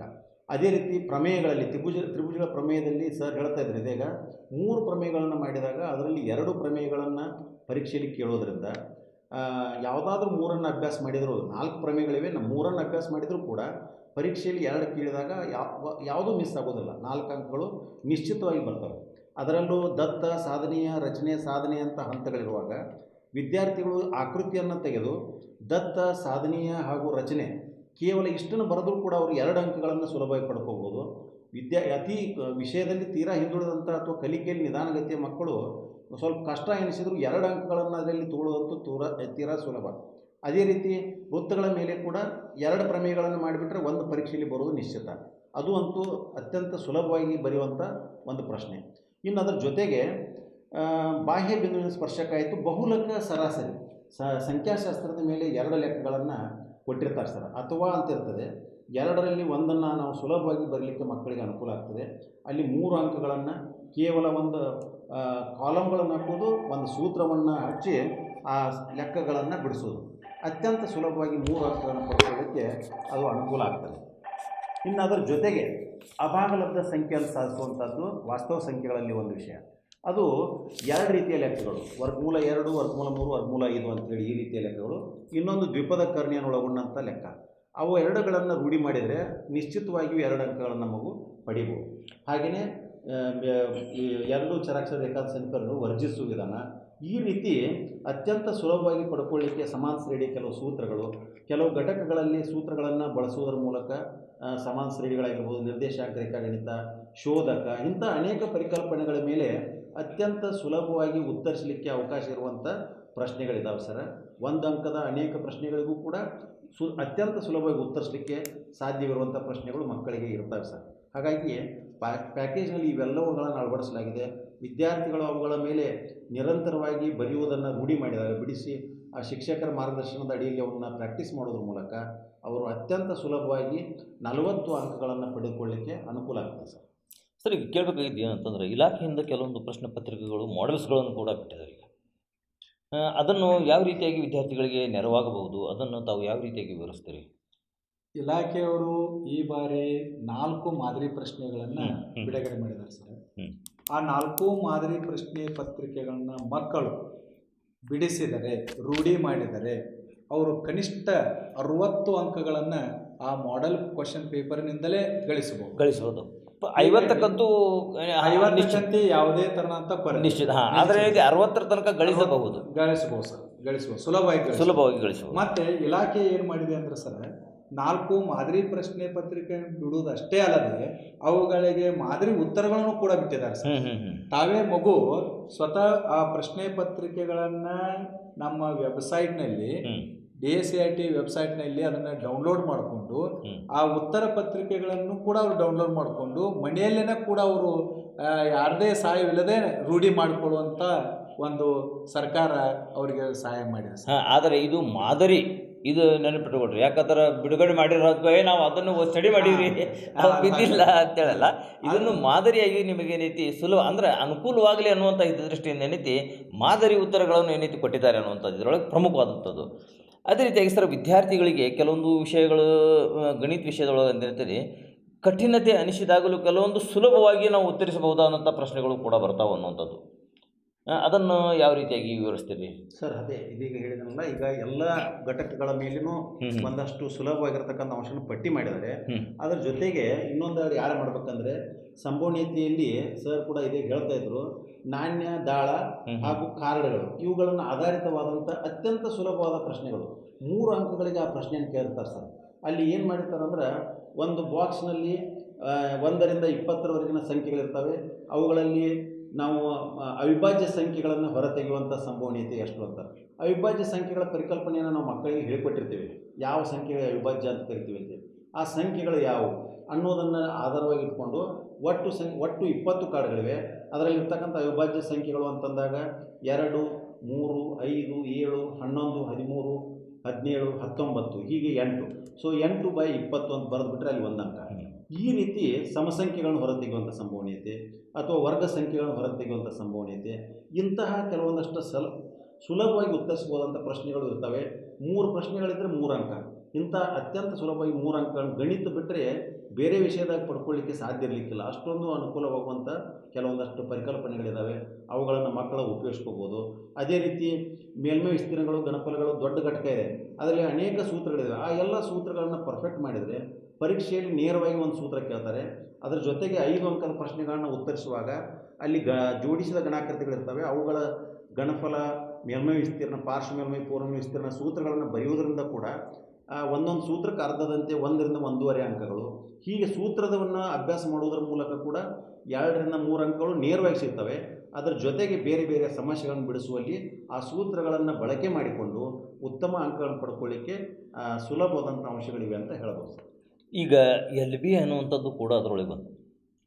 ಈ LBನಲ್ಲಿ ಪ್ರಶ್ನೆ ವಾರ್ಷಿಕ ಪರೀಕ್ಷೆಯಲ್ಲಿ ಎಷ್ಟು ಕೇಳುತ್ತಾರೆ, ಅದು ಅಂದರೆ ಒಂದು ಮಾದರಿಯವಾಗಿ LB ಒಳಗೆ ಇಷ್ಟು ಪ್ರಶ್ನೆಗಳನ್ನು ಕೇಳಬಹುದು ಅಂದಾಜಿನ ಪ್ರಕಾರ? ಸರ, ನಿಮ್ಮ ಒಂದು ಪ್ರಶ್ನೆ ಬಹಳ ಮಹತ್ವದಂಥ ಪ್ರಶ್ನೆ. ಇಲಾಖೆ ಹಿಂದಿನ ಎಲ್ಲ ಅನುಭವಗಳನ್ನು ತೆಗೆದುಕೊಂಡು ಮಕ್ಕಳು ಬೇರೆ ಬೇರೆ ಬೇರೆ ವ್ಯಕ್ತಿಗಳು ರಚಿಸಿದಂಥ ಪ್ರಶ್ನೆಗಳ ಕೋಟೆಯನ್ನು ಏನು ಮಾಡ್ತಾಯಿದ್ರು, ಹಣ ಕೊಟ್ಟು ಪರ್ಚೇಸ್ ಮಾಡ್ತಾಯಿದ್ರು ಸರ್. ಅಲ್ಲೇ ಮಕ್ಕಳಿಗೆ ಆರ್ಥಿಕ ಹೊರೆ ಆಗ್ತಾಯಿತ್ತು. ಆದರೆ ಸರ್ಕಾರ ಇದನ್ನೆಲ್ಲ ಮನಗಂಡು ನಮ್ಮ ಶಿಕ್ಷಕರನ್ನು ತಾನೇ ಅವರನ್ನು ಕರೆಯಿಸಿಕೊಂಡು ಪ್ರಶ್ನೆ ಕೋಟೆಯನ್ನೇ ಏನು ಮಾಡಿದ್ರು ಸರ್, ರಚನೆ ಮಾಡಿದ್ರು ಸರ್. ಪ್ರಶ್ನೆ ಕೋಟೆ, ಆ ಪ್ರಶ್ನೆ ಕೋಟೆಯಲ್ಲಿನ 80% SSLC ಪರೀಕ್ಷೆಯಲ್ಲಿ ಬರುತ್ತವೆ ಅನ್ನುವಂಥ ಮಾತನ್ನು ಕೂಡ ಸರ್ಕಾರ ಮತ್ತು ಇಲಾಖೆ ತಿಳಿಸಿದೆ ಸರ್. LBA ಅನ್ನುವಂಥದ್ದು ಪರಿಕಲ್ಪನೆ ಈ ಹಿಂದೆನೂ ಕೂಡ ಇತ್ತು ಸರ್. ಆದರೆ ಇತ್ತಿತ್ತಲಾಗಿ ಅದು ಕೆಲವು ಏನಾಗ್ಬಿಟ್ಟಿತ್ತು ಅಂದ್ರೆ ಅದನ್ನು ನಾವು ಬಿಟ್ಬಿಟ್ಟಿದ್ವು ಸರ್. ಈಗ ಪ್ರತಿ ಘಟಕದ ಮೇಲೆ LBA ಅಂದ್ರೆ ಏನು, ಲೆಸನ್ ಬೇಸ್ಡ್ ಅಸೆಸ್ಮೆಂಟ್. ಪ್ರತಿ ಘಟಕದ ಮೇಲೆ 10ರಿಂದ 20 ಅಂಕದ ಒಂದು ಪ್ರಶ್ನೆಯನ್ನು ನಾವು ರಚಿಸಿ ಮಕ್ಕಳಿಂದ ಅದನ್ನು ನಾವು ಬರೆಸಿದ್ದೇ ಆದರೆ ಕನಿಷ್ಠ ಎಷ್ಟು ಮಕ್ಕಳು ಅದನ್ನು ಉತ್ತರಿಸುತ್ತಾರೆ, ಯಾರಿಗೆ ನಾವು ಮಾರ್ಗದರ್ಶನದ ಅವಶ್ಯಕತೆ ಇದೆ, ಹಾಗೂ ನನ್ನ ಸ್ವಮೌಲ್ಯಮಾಪನ, ಶಿಕ್ಷಕರ ಸ್ವಮೌಲ್ಯಮಾಪನ ಮಾಡಿಕೊಳ್ಳಲಿಕ್ಕೆ ಕೂಡ LBA ಭಾಳಷ್ಟು ಸಹಕಾರಿಯಾಗಿದೆ ಸರ್. ಇದರಿಂದ ನಮ್ಮ ಮಕ್ಕಳಿಗೂ ಅನುಕೂಲವಾಗಿದೆ ಹಾಗೂ ಎಲ್ಲ ಶಿಕ್ಷಕ ಬಳಗಕ್ಕೂ ಕೂಡ ಈ LBA ಅನ್ನುವಂಥ ಪರಿಕಲ್ಪನೆ ಅನುಕೂಲ ಆಗಿದೆ ಅಂತ ಈ ಸಂದರ್ಭದಲ್ಲಿ ಹೇಳಲಿಕ್ಕೆ ಅದಕ್ಕೆ ಇನ್ನೊಂದು ಪಾಯಿಂಟ್ ಆ್ಯಡ್ ಮಾಡ್ತೀನಿ ಸರ್. ನಾನು LBAದಲ್ಲಿ ಮಕ್ಕಳ ಅಂಕಗಳನ್ನು ನಮೂದಿಸಿದ ನಂತರ ಅಲ್ಲಿ ಇಲಾಖೆಯ ನಿಗದಿತ ಒಂದು ಅದಕ್ಕೆ ಪೋರ್ಟಲ್ ಇದೆ, ಅಂಕಗಳನ್ನು ನಮೂದಿಸಿದ ನಂತರ ಅದನ್ನು ಎಕ್ಸ್ಪೋರ್ಟ್ ಮಾಡಲಿಕ್ಕೆ ನಮ್ಮ ಎಕ್ಸೆಲ್ಗೆ ಅದನ್ನು ಎಕ್ಸ್ಪೋರ್ಟ್ ಮಾಡಿದಾಗ ಆ ವಿದ್ಯಾರ್ಥಿಗಳ ಅಂಕಗಳನ್ನು ಅರ್ಥೈಸಿಕೊಳ್ಳಲಿಕ್ಕೆ ಸಾಕಷ್ಟು ಅವಕಾಶಗಳಿವೆ. ಅತ್ಯಂತ ಹೆಚ್ಚು ಅಂಕ ಪಡೆದ ವಿದ್ಯಾರ್ಥಿ ಯಾರು, ಆಮೇಲೆ ಶೇಕಡ 50 ಅಂಕ ಪಡೆದವರೆಷ್ಟು, ಶೇಕಡ 30 ಪಡೆದವರೆಷ್ಟು, ಹಿಂಗೆ ಪ್ರತಿ ಅಂಕವನ್ನು ಅಥವಾ ಯಾರು ಪಾಸ್ ಆಗಲಿಕ್ಕೆ ಸಾಧ್ಯವಾಗಿಲ್ಲ, ಪ್ರತಿ ಮಗುವಿನ ಕಲಿಕೆ ಯಾವ ಮಟ್ಟದಲ್ಲಾಗಿದೆ ಅನ್ನೋದನ್ನು ತಿಳ್ಕೊಳ್ಳಿಕ್ಕೆ ಆ ಒಂದು ಎಕ್ಸೆಲ್ನಲ್ಲಿ ನಾವು ಅದನ್ನು ಶ್ರೇಣೀಕೃತ ಮಾಡಿ ಅಂಕಗಳನ್ನು ಶ್ರೇಣೀಕೃತ ಮಾಡಿಕೊಂಡು ಮಕ್ಕಳ ಫಲಿತಾಂಶ ವಿಶ್ಲೇಷಣೆ ಮಾಡಲಿಕ್ಕೆ ತುಂಬ ಸಹಕಾರಿಯಾಗಿದೆ ಸರ್. ಇದು ಈ ವರ್ಷ ನಮಗೆ ಇಲಾಖೆ ಮಾಡಿರ್ತಕ್ಕಂಥ ಒಂದು ಅತ್ಯಂತ ಕಲಿಕೆಯಲ್ಲಿ ಪರಿಣಾಮಕಾರಿಯಾಗಲಿಕ್ಕೆ ಕೈಗೊಂಡಂಥ ಕ್ರಮ. ಅದು ನಮ್ಮ ತರಗತಿಯ ಮಕ್ಕಳನ್ನು ಕಲಿಕೆಯಲ್ಲಿ ಹಿಂದುಳಿದ ಮಕ್ಕಳನ್ನು ಗುರುತಿಸಲಿಕ್ಕೆ ಅತ್ಯಂತ ಸುಲಭವಾಗಿ ಗುರುತಿಸಲಿಕ್ಕೆ ಅನುಕೂಲವಾಗಿರತಕ್ಕಂಥ ಒಂದು ವಿಧಾನ LBA ಆಗಿದೆ ಸರ್. ಹಾಗಾಗಿ ಈ ಸಲದ LBAಯಿಂದ ನಮಗೆ ಶಿಕ್ಷಕರಿಗೆ ಅದೊಂದು ಸ್ವಲ್ಪ ಪ್ರಾರಂಭದಲ್ಲಿ ಹೊರೆ ಅನಿಸಿದ್ರು ಕೂಡ ನಂತರದಲ್ಲಿ ಅದನ್ನು ಎಕ್ಸೆಲ್ನಲ್ಲಿ ಮಾಡಿಕೊಂಡಾಗ ಅದು ಸುಲಭವಾಗಿ ನಮಗೆ ಮಕ್ಕಳ ಕಲಿಕೆಗೆ ಪೂರಕವಾಗಿ ಪರಿಣಮಿಸಿದೆ. ಹೌದು, ಯಾಕಂತಂದರೆ ಇದು ಸುಲಭವಾಗಿ ಯಾವ ರೀತಿಯಾಗಿ ಮಕ್ಕಳಿಗೆ ತಿಳಿಸಲು ಆಯಿತು ಮತ್ತು ತಿಳಿದುಕೊಳ್ಳಲು ಆಯಿತು. ಇವೆರಡೂ ಏನೈತಿ ಅಂಶಗಳನ್ನು ಒಳಗೊಂಡು ಏನೈತಿ LBA ಇದೆ ಅನ್ನುವಂಥದ್ದು ಏನೈತಿ ಅನುಕೂಲ. ಹಾಂ ಸರ್, ಈಗ ತ್ರಿಕೋನ, ಕೆಲವು ಅನ್ವಯ ಮೇಲ್ಮೈ ವಿಸ್ತೀರ್ಣ ಹಾಗೂ ಘನ ಫಲ ಹಾಗೂ ಘಟಕಗಳ ಅನ್ವಯವಾಗಿ ಕೆಲವೊಂದು ಸಮಾಂತರ ಶ್ರೇಣಿಗಳು ಬರ್ತಾವೆ. ಆ ವಿಷಯವಾಗಿ ಹುಡುಗರಿಗೆ, ಈಗ ವಿದ್ಯಾರ್ಥಿಗಳಿಗೆ, ಅಂತರ 10ನೇ ತರಗತಿ ವಿದ್ಯಾರ್ಥಿಗಳಿಗೆ ಇವು ಪ್ರಮುಖವಾದಂಥ ಪ್ರಶ್ನೆ. ಯಾಕಂದರೆ ಎಲ್ಲ ಈಗ ನೀವು ಅನೇಕ ಪ್ರಶ್ನೆಗಳು ಅದೇ ಪಾಠಗಳ ಮೇಲೆ ಇರ್ತಾವೆ. ಅದಕ್ಕೆ ಏನೈತಿ ಈ ಒಂದು ಪ್ರಶ್ನೆ ಪ್ರಮುಖವಾದಂಥದ್ದು, ಅದನ್ನು ಯಾವ ರೀತಿಯಾಗಿ ವಿದ್ಯಾರ್ಥಿಗಳು ತಿಳಿದುಕೊಳ್ಳಬೇಕು? ಈಗ ಮೇಲ್ಮೈ ವಿಸ್ತೀರ್ಣಗಳ ಮೇಲೆ 5 ಅಂಕದ ಒಂದು ಅನ್ವಯಿಕ ಪ್ರಶ್ನೆ. ಅದು ಈಗ ಈ ವರ್ಷ ಒಂದು ಅನುಕೂಲ ಏನಂದ್ರೆ ಅದಕ್ಕೆ ಅಥವಾ ಅಂತ ಕೊಡ್ತಾ ಇದ್ದಾರೆ. ಹೀಗಾಗಿ ಒಂದು ಬರದೇ ಇದ್ರೂ ಇನ್ನೊಂದನ್ನು ಬಿಡಿಸ್ಲಿಕ್ಕೆ ಮಕ್ಕಳಿಗೆ ಅವಕಾಶ ಇದೆ. ಈ ಹಿಂದಿನ ಪ್ರಶ್ನೆ ಪತ್ರಿಕೆಗಳಲ್ಲಿ ಅದು ಇರಲಿಲ್ಲ ಸರ್. ಈಗ 2 ಪ್ರಶ್ನೆಗಳಿರೋದ್ರಿಂದ ಒಂದು ಕಷ್ಟ ಎನಿಸಿದ್ರು ಇನ್ನೊಂದನ್ನು ಬಿಡಿಸ್ಲಿಕ್ಕೆ ಮಕ್ಕಳಿಗೆ ಅವಕಾಶ ಇದೆ. ಹಾಗಾಗಿ ಅದು 5 ಅಂಕದ ಮೇಲ್ಮೈ ಅದೊಂದು ಪ್ರಶ್ನೆ. ಅದರ ಜೊತೆಗೆ ಅನ್ವಯಿಕ ಪ್ರಶ್ನೆಗಳಲ್ಲಿ ಸಮಾಂತರ ಶ್ರೇಣಿಗಳ ಘಟಕದ ಮೇಲೆ 4 ಅಂಕದ ಒಂದು ಪ್ರಶ್ನೆ. ಆಮೇಲೆ ತ್ರಿಕೋನಮಿತಿಯ ಕೆಲವು ಅನ್ವಯಗಳು ಘಟಕದ ಮೇಲೆ ಒಂದು ಪ್ರಶ್ನೆ 4 ಅಂಕದ್ದು. ಸೊ ಇವು ಅನ್ವಯಿಕ ಪ್ರಶ್ನೆಗಳು. ಒಟ್ಟಾರೆ ನಮ್ಮ ಅನ್ವಯ ಪ್ರಶ್ನೆಗಳು 20 ಅಂಕಗಳದ್ದು ಇರ್ತವೆ ಸರ್ ಗಣಿತದಲ್ಲಿ. 20ರಲ್ಲಿ ಇವೇ 3 ಘಟಕಗಳ ಮೇಲಿನ ನಮ್ಮ ನೇರವಾಗಿ 13 ಅಂಕಗಳು ಇಲ್ಲೇ ಸಿಗ್ತವೆ ಸರ್. ಆದರೆ ಈ ಭಾಳಷ್ಟು ಮಕ್ಕಳು ಈ ಪ್ರಶ್ನೆಗಳನ್ನು ಬಿಡಿಸುವಲ್ಲಿ ಸ್ವಲ್ಪ ಕಷ್ಟವನ್ನು ಅನುಭವಿಸೋದನ್ನು ನಾವು ಈಗಿನ ಪೂರ್ವಸಿದ್ಧತಾ ಪರೀಕ್ಷೆಗಳ ಫಲಿತಾಂಶನ ತಿಳ್ಕೊಂಡಿದ್ದೀವಿ. ಹಾಗಾಗಿ ನಾವು ಇನ್ನು ಮುಂದಿನ ಅವಧಿಗಳಲ್ಲಿ ಇನ್ನು ಬರ್ತಕ್ಕಂಥ ಸುಮಾರು 40-42 ದಿನಗಳ ಅವಧಿಯಲ್ಲಿ ಮಕ್ಕಳಿಗೆ ಇಂಥ ಅನ್ವಯಿಕ ಪ್ರಶ್ನೆಗಳನ್ನು ಕೂಡ ಯಾವ ರೀತಿ ನಾವು ಬಿಡಿಸಬೇಕು ಅನ್ನೋದರ ಮಾರ್ಗದರ್ಶನ ಕೂಡ ಮಾಡ್ತಾಯಿದ್ದೇವೆ. ಅದರ ಜೊತೆಗೆ ಕೆಲವೊಂದಷ್ಟು ಅನ್ವಯಿಕ ಪ್ರಶ್ನೆಗಳ ಒಂದು ಕೋಟಿಯನ್ನು ಅವರಿಗೆ ನೀಡುವುದರ ಮೂಲಕ ನಾವೊಂದಷ್ಟು ಮಾದರಿಯನ್ನು ತಿಳಿಸಿ ಆ ಮಕ್ಕಳು ಕೂಡ ಕೆಲವೊಂದಷ್ಟನ್ನು ಅದರಲ್ಲಿ ಬಿಡಿಸಿ ನಮಗೆ ತೋರಿಸಿದ್ದೇ ಆದ ಅವ್ರ ಮಿಸ್ಟೇಕ್ಗಳನ್ನು ಗುರುತಿಸಿ ತಪ್ಪುಗಳನ್ನು ತಿದ್ದಿ ನಾವು ಮಾರ್ಗದರ್ಶನ ಮಾಡ್ಬೋದು. ಮತ್ತು ಅದರಲ್ಲಿ ಮುಖ್ಯವಾಗಿ ಅವರು ಪ್ರಶ್ನೆಯನ್ನು ಓದಿ ಅರ್ಥೈಸಿಕೊಂಡು ಕೊಟ್ಟಂಥ ಅಂಶಗಳನ್ನು ಪಟ್ಟಿ ಮಾಡಿ ಯಾವುದನ್ನು ಕೇಳಿದ್ದಾರೆ ಅನ್ನೋದನ್ನು ಗುರುತಿಸಿಕೊಂಡದ್ದೇ ಆದಲ್ಲಿ ಅನ್ವಯಿಕ ಪ್ರಶ್ನೆಗಳು ಕೂಡ ಉತ್ತರಿಸಲಿಕ್ಕೆ ಸಾಧ್ಯ ಇದೆ ಅನ್ನುವ ಮಾತನ್ನು ಈ ಸಂದರ್ಭದಲ್ಲಿ ಹೇಳಲಿಕ್ಕೆ ಬಯಸ್ತೇನೆ ಸರ್. ಹೌದು, ಇದರಲ್ಲಿ ಪ್ರಮುಖ ಪಾತ್ರ ಏನೈತಿ ಪಾಲಕರದ್ದು ಕೂಡ ಇದೆ. Yes sir. ಯಾಕಂದರೆ ವಿದ್ಯಾರ್ಥಿಗಳಿಗೆ ಹೌದು ಕೈ ಜೋಡಿಸ್ಬೇಕಾಗ್ತದೆ. ಯಾಕಂದರೆ ಕೇವಲ ಶಾಲೆಗೆ ಕಳಿಸಿದರೆ ಮಾತ್ರ ನಮ್ಮ ಕೆಲಸ ಮುಗೀತು ಅನ್ನುವಂಥದ್ದು ತಪ್ಪು. ವಿದ್ಯಾರ್ಥಿಗಳಿಗೆ ಎಲ್ಲ ರೀತಿಯಿಂದ ಅನುಕೂಲ ಕೂಡ, ಯಾಕಂದರೆ ತಮ್ಮ ಮಕ್ಕಳು ಕೂಡ ಶಾಲೆಗೆ ಬಂದಾಗ ಗುರುಗಳು ಕಲಿಸ್ತಾರಂತಂದ್ಮ್ಯಾಗ ಮನೆಯಲ್ಲಿಯೂ ಕೂಡ ಪಾಲಕರು ಅನೇಕ ನಿಯಮಗಳನ್ನು ಪಾಲಿಸಬೇಕು. ಅವರಿಗೆ ಅನವಶ್ಯಕವಾಗಿ ಕೆಲಸಗಳನ್ನು ಓದಿ ಬಿಡಬೇಕು, ಮೊಬೈಲ್ ಏನೈತಿ ಕೊಟ್ಟು ಕೂಡಿಸುವಂಥದ್ದು ಬಿಡಬೇಕು, ಟಿ ವಿ ಹಚ್ಚುವಂಥದ್ದು ಬಿಡಬೇಕು. ನೀವು ಕೂಡ ಏನೇ ಪಾಲಕರ ಟಿ ವಿ ಅವಾಯ್ಡ್ ಮಾಡಬೇಕು. ಅವ್ರ ವಿದ್ಯಾಭ್ಯಾಸ ಈಗ SSLC ಪರೀಕ್ಷೆ ಮುಗಿಯೋ ತನಕ ಏನೈತಿ ಮನ್ಯಾಗ ನಾವು ಸಾಯಂಕಾಲ ಟಿ ವಿ ಹಚ್ಚಂಗಿಲ್ಲ. ನಿಮಗೆ ನೋಡಬೇಕು ಅನಿಸ್ತು ಅಂತ ಮಕ್ಕಳು ಸ್ಕೂಲಿಗೆ ಹೋದಾಗ ಏನೈತಿ ನೀವು ನೋಡ್ರಿ, ಉಳಿದೇನೈತಿ ಸ್ಕೂಲ್ ಬಿಟ್ಟು ಬಂದು ಅವರ ಅಭ್ಯಾಸದ ಸಮಯದಲ್ಲಿ ಟಿ ವಿಗಳನ್ನು ಹಚ್ಚಿ ಪಾಲಕರು ವಿದ್ಯಾರ್ಥಿಗಳಿಗೆ ತೊಂದರೆ ಕೊಡ್ತಾ ಇದ್ದೀರಿ ಅನ್ನುವಂಥದ್ದು ಕೂಡ ಕೇಳಿಬರ್ತದೆ ನಮಗೆ. ಅದನ್ನು ಕೂಡ ನಾವು ನಿಮಗೆ ವಿನಂತಿಸಿಕೊತೀವಿ. ಅವಾಗ ಈ ರೀತಿ ಟಿ ವಿಗೆ ಹಚ್ಚೋದಾಗಲಿ ಅದನ್ನು ಮಾಡಬೇಡ್ರಿ. ಯಾಕಂದರೆ ಈಗಾಗಲೇ ವಿದ್ಯುತ್ತದ ಕಣ್ಣು ಮುಚ್ಚಾಲೆ ಪ್ರಾರಂಭವಾಗಿದೆ. ಅಂದರೆ ಈಗ ಬೇಸಿಗೆಗೆ ಏನೈತಿ ವಿದ್ಯುತ್ತದ ಸ್ವಲ್ಪ ವ್ಯತ್ಯಯ ಕೂಡ ಇರ್ತದೆ. ಅದಕ್ಕೂ ನಾವು ಸರ್ಕಾರಕ್ಕೆ ಏನಂತೆ ಬೇರೆ ರೀತಿಯಾಗಿ ಅವರ ಈ ಕಡೆ ಗಮನ ಹರಿಸುವಂಗೆ ಅದನ್ನು ಕೂಡ ಮಾಡ್ತೇವೆ. ಇನ್ನು ಮುಂದಿನದಾಗಿ ಕೇಳಬೇಕು ಅಂತಂದ್ರೆ ಸರ್, ಗಣಿತ ವಿಷಯದಲ್ಲಿ 80ಕ್ಕೆ 80 ಅಂಶಗಳು ಗಳಿಸಬೇಕು ವಿದ್ಯಾರ್ಥಿಗಳು ಅನ್ನುವಂಥ ಎಲ್ಲರೂ ಶಿಕ್ಷಕರದ್ದು ಅಷ್ಟಲ್ಲ, ಪಾಲಕರದು ಏನೈತಿ ಒಂದು ಅಪೇಕ್ಷೆ ಇರ್ತೈತಿ, ನನ್ನ ಮಗ ಏನೈತಿ 100ಕ್ಕೆ 100 ಪಾಸ್ ಆಗಲಿ ಅನ್ನುವಂಥದ್ದು. ಮತ್ತು ಇನ್ನೊಂದು ಪ್ರಮುಖವಾದಂಥ ವಿಷಯ ಅಂತಂದರೆ, ಗಣಿತ ವಿಷಯದ ಸರಿಯಾಗಿ ಉತ್ತರ ನೀವು ಬರೆದ್ರೆ ಮುಗಿದು 1 ಮಾರ್ಕಸ್ ಕಟ್ ಆಗಂಗಿಲ್ಲ. ಇದರೊಳಗೆ ಏನೈತಿ ಲಿಪಿ ಒಳಗೆ ಅದಕ್ಕೆ ಒತ್ತಕ್ಷರ ದೀರ್ಘ ಚಿಹ್ನೆ ಏನೂ ಇರೋಂಗಿಲ್ಲ. ನೀವು ಸರಿಯಾದ ಉತ್ತರ ಬರೆದಿರಿ ಅಂತಾರೆ 5 ಮಾರ್ಕಸಿಂದ 5 ಪಾತ್ರಕ್ಕೆ 3 ಮಾರ್ಕಸ್ ಕೊಟ್ಟಾರಂತ ಬರೋಂಗಿಲ್ಲ. 5ಕ್ಕೆ 5 ಅವ್ರು ಪೂರ್ತಿ ಕೊಡ್ತಾರೆ. ಇದು ನಿಮಗೆ ಪ್ಲಸ್ ಪಾಯಿಂಟ್ ಅಂಕಗಳನ್ನು ಪಡೆಯಲಿಕ್ಕೆ. ಸರ್ ಅವು 80ಕ್ಕೆ 80 ಅಂದ್ರೆ 100% ಯಾವ ರೀತಿಯಾಗಿ ತಾವು ಪರಿಗಣಿಸ್ತೀರಿ? ಪ್ರತಿಭಾವಂತ ವಿದ್ಯಾರ್ಥಿಗಳಿಗೆ ಸರ್ ಪ್ರತಿ ಪಾಠನೂ ಬಹಳ ಮುಖ್ಯ ಸರ್. ಹೌದು. ಗಣಿತದಲ್ಲಿ ಒಟ್ಟು ಗಣಿತದಲ್ಲಿ 14 ಅಧ್ಯಾಯಗಳಿವೆ ಸರ್. 14 ಅಧ್ಯಾಯಗಳು ಔಟ್ ಆಫ್ ಔಟ್ ತೆಗೆದುಕೊಳ್ಳೋ ಮಗುವಿಗೆ ಅತ್ಯಂತ ಮುಖ್ಯವಾದಂಥ ಪಾಠ. ಇಲ್ಲಿ 80ಕ್ಕೆ 80 ಅಂಕಗಳನ್ನು ಗಳಿಸಬೇಕು ಅಂದಾಗ ಇಲ್ಲಿ ಪ್ರಮುಖವಾಗಿ ತ್ರಿಕೋನಮಿತಿ ಪ್ರಸ್ತಾವನೆ ಅನ್ನುವಂಥ ಒಂದು ಪಾಠ ಇದೆ ಸರ್. ಆ ಪಾಠದಲ್ಲಿನ ಪ್ರತಿಯೊಂದು ಪ್ರಶ್ನೆಯನ್ನು ಪಠ್ಯಪುಸ್ತಕದಲ್ಲಿನ ಪ್ರಶ್ನೆಗಳನ್ನು, ನಮ್ಮ LB ಪ್ರಶ್ನೆ ಕೋಟೆಯಲ್ಲಿನ ಪ್ರಶ್ನೆಗಳನ್ನು, ಈ ಹಿಂದಿನ ಮಾದರಿ ಪ್ರಶ್ನೆ ಪತ್ರಿಕೆಯಲ್ಲಿನ ಎಲ್ಲ ಪ್ರಶ್ನೆಗಳನ್ನು, ಅದಕ್ಕೆ ಸಂಬಂಧಿಸಿದ ಪ್ರಶ್ನೆಗಳನ್ನು ಬಿಡಿಸಿದರೆ ಹಾಗೂ ಅನ್ವಯಿಕ ಪ್ರಶ್ನೆಗಳನ್ನು ಮಗು ಬಿಡಿಸಿ ರೂಢಿ ಮಾಡಿದರೆ 80ಕ್ಕೆ 80 ಅಂಕಗಳನ್ನು ಸುಲಭವಾಗಿ ಪಡಿಬಹುದೆಂದು ಈ ಸಂದರ್ಭದಲ್ಲಿ ನಾನು ಹೇಳ್ತಾ ಇದ್ದೇನೆ. ಯಾಕಂದರೆ ನೀವು 100ಕ್ಕೆ 100 ಪಾಸ್ ಆಗಲಿ ಅನ್ನುವಂಥ ಅಪೇಕ್ಷೆ ಎಲ್ಲರಿಗೂ, ಕೇವಲ ಶಿಕ್ಷಕರಿಗಲ್ಲ, ಕೇವಲ ನಿಮಗೂ ಅಲ್ಲ, ಪಾಲಕರಿಗೂ ಒಟ್ಟು ಏನೈತಿ ಎಲ್ಲಕ್ಕೂ 100ಕ್ಕೆ 100 ಪಾಸ್ ಆಗಲಿ ಅನ್ನುವಂಥ ಅಪೇಕ್ಷೆ. ಅದೇ ರೀತಿ ಎಲ್ಲ ಪ್ರಮುಖ ಪಾತ್ರ ಯಾರ್ದು ಅಂತವ್ರು ವಿದ್ಯಾರ್ಥಿಗಳು.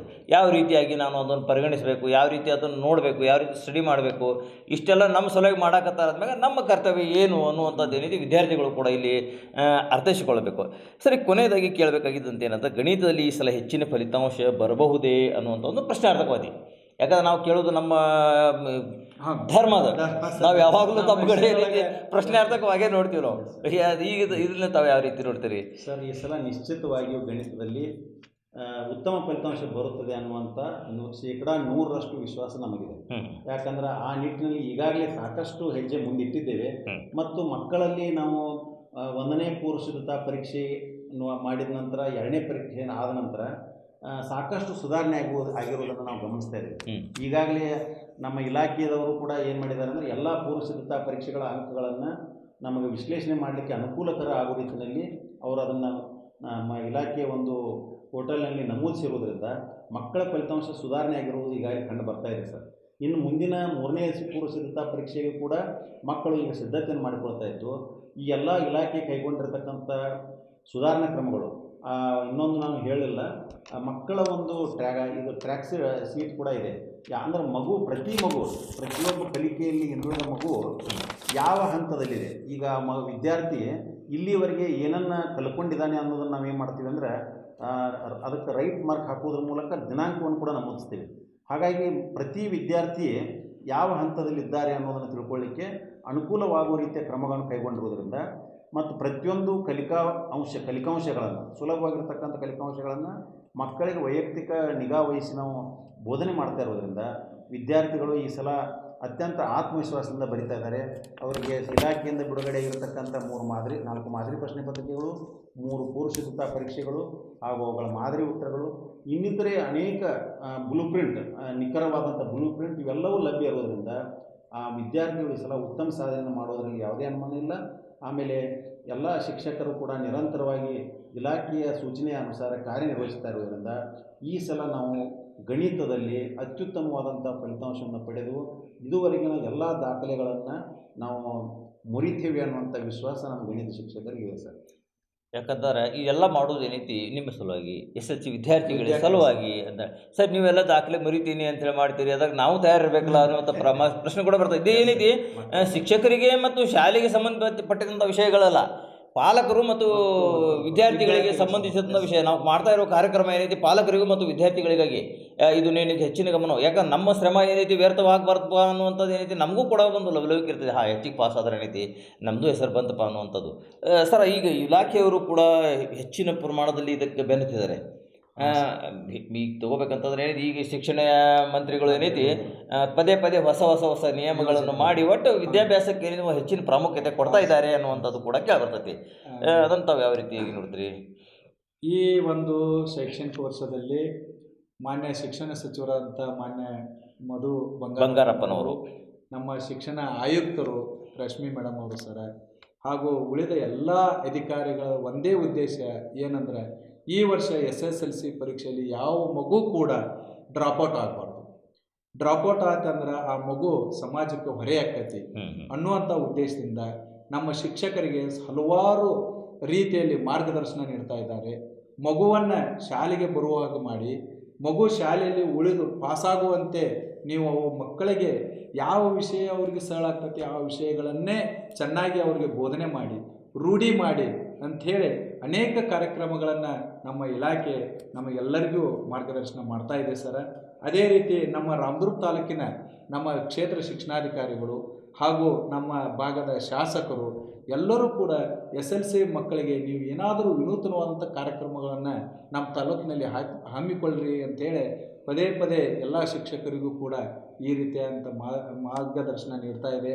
ಅದರಂತೆ ನಮ್ಮ ತಾಲೂಕಿನಲ್ಲಿ ಅನೇಕ ಶಾಲೆಗಳಲ್ಲಿ ಶಾಲೆಯಲ್ಲಿ ನಾವು ಸಾಯಂಕಾಲ ಹೊತ್ತು ಓದೋ ಮನೆ ಅನ್ನುವಂಥ ಕಾರ್ಯಕ್ರಮವನ್ನು ಕಟ್ಕೋಳ ಗ್ರಾಮದಲ್ಲಿ ಹಮ್ಮಿಕೊಂಡಿದ್ದೇವೆ ಸರ್.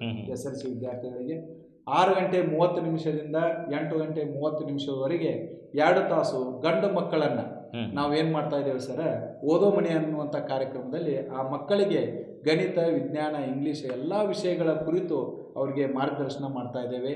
ಇನ್ನು ಉಳಿದ ಶಾಲೆಗಳಲ್ಲಿ ಕೂಡ ಬೆಳಗಿನ ಸಮಯದಲ್ಲಿ ಕೂಡ ಸರ ಆ ಸ್ಥಳೀಯವಾಗಿ ಇರತಕ್ಕಂಥ ಮಕ್ಕಳನ್ನು ಕರೆಯಿಸಿ ಮಾರ್ಗದರ್ಶನ ನೀಡ್ತಾ ಇದ್ದಾರೆ. ಒಟ್ಟಾರೆಯಾಗಿ ಈ ಬಾರಿ ನಮ್ಮ ತಾಲೂಕಿನ ಫಲಿತಾಂಶ ಉತ್ತಮ ಆಗುತ್ತದೆ ಅಂಥೇಳಿ ನಾವು ಈ ಸಂದರ್ಭದಲ್ಲಿ ಖಡಾಖಂಡಿತವಾಗಿ ಹೇಳಲಿಕ್ಕೆ ಬಯಸ್ತಾ ಇದ್ದೇವೆ. ಅದರಲ್ಲಿ ಯಶಸ್ವಿಯಾಗಲಿ ಎಂದು ಕೂಡ ನಾವು ತುಂಬ ಶುಭ ಹಾರೈಸುತ್ತೇವೆ. ಅವರು ಈಗ ಕಲಿಯುವ ಮನೆ ಅಂಥೇಳಿ ಈಗ ಅದಕ್ಕೆ ರೀತಿ ಪಾಲಕರು ಏನು ಮಾಡಬೇಕು ಅಂತಂದ್ರೆ ಕಲಿ ಮಗನೇ ಅಂಥೇಳಿ ಆ ಮನೆಗೆ ಕಳಿಸಿಕೊಡ್ಬೇಕು. ಕಲಿ ಮಗನೇ ಅಂತೇಳಿ ಅವರು ಕಲಿಯುವ ಮನೆ ಮಾಡಿದ್ದಾರೆ, ನೀವು ಕಲಿ ಮಗನೇ ಅಂತೇಳಿ ಅವರಿಗೆ ಪ್ರೋತ್ಸಾಹ ನೀಡಿ ಏನೈತಿ ಹೆಚ್ಚಿನ ವಿದ್ಯಾಭ್ಯಾಸಕ್ಕಾಗಿ ಅವರಿಗೆ ಪ್ರೋತ್ಸಾಹ ಬೇಕು. ಈಗ ನೋಡಿ ಯಾವ ರೀತಿಯಾಗಿ ಗಣಿತ ವಿಷಯವನ್ನು ಬಿಡಿಸಬೇಕು ಅನ್ನೋದು ಗುರುಮಾತೆಯರು ಏನೈತಿ ವಿವರವಾದಂಥ ಮಾಹಿತಿ ಕೊಡ್ತಾ ಇದ್ದಾರೆ. ಇದನ್ನು ವೀಕ್ಷಿಸಿ. ಸರಿ, ಕೊನೆಯದಾಗಿ ಕೇಳಬೇಕಾಗಿದ್ದು ಏನು ಅಂತಂದರೆ ಈಗ ನಾವು ಮಾಡ್ತಕ್ಕಂಥ ಕಾರ್ಯ ಹಾಗೂ ತಾವು ನಮ್ಮ ಜೊತೆ ಕೈ ಕೂಡಿಸಿದಂಥದ್ದು ಇದನ್ನು ತಾವು ಯಾವ ರೀತಿಯಾಗಿ ಪರಿಗಣಿಸ್ತೀರಿ? ಸರ್, ಅತ್ಯಂತ ಶ್ಲಾಘನೀಯವಾದಂಥ ಕಾರ್ಯವನ್ನು ನಮ್ಮ JBM ಚಾನಲ್ನವರು ಮಾಡ್ತಾ ಇದ್ದಾರೆ. ಇದು ನಿಜಕ್ಕೂ ನಾನು ಕಂಡಿರ್ತಕ್ಕಂಥ ಅತ್ಯಂತ ವಿನೂತನವಾದಂಥ ಕಾರ್ಯಕ್ರಮ. ಯಾಕಂದರೆ ನಾವು ಕೂಡ ಇಲಾಖೆಯಲ್ಲಿ ಅನೇಕ ವರ್ಷಗಳಿಂದ ಕಾರ್ಯನಿರ್ವಹಿಸ್ತಾ ಇದ್ದೇವೆ.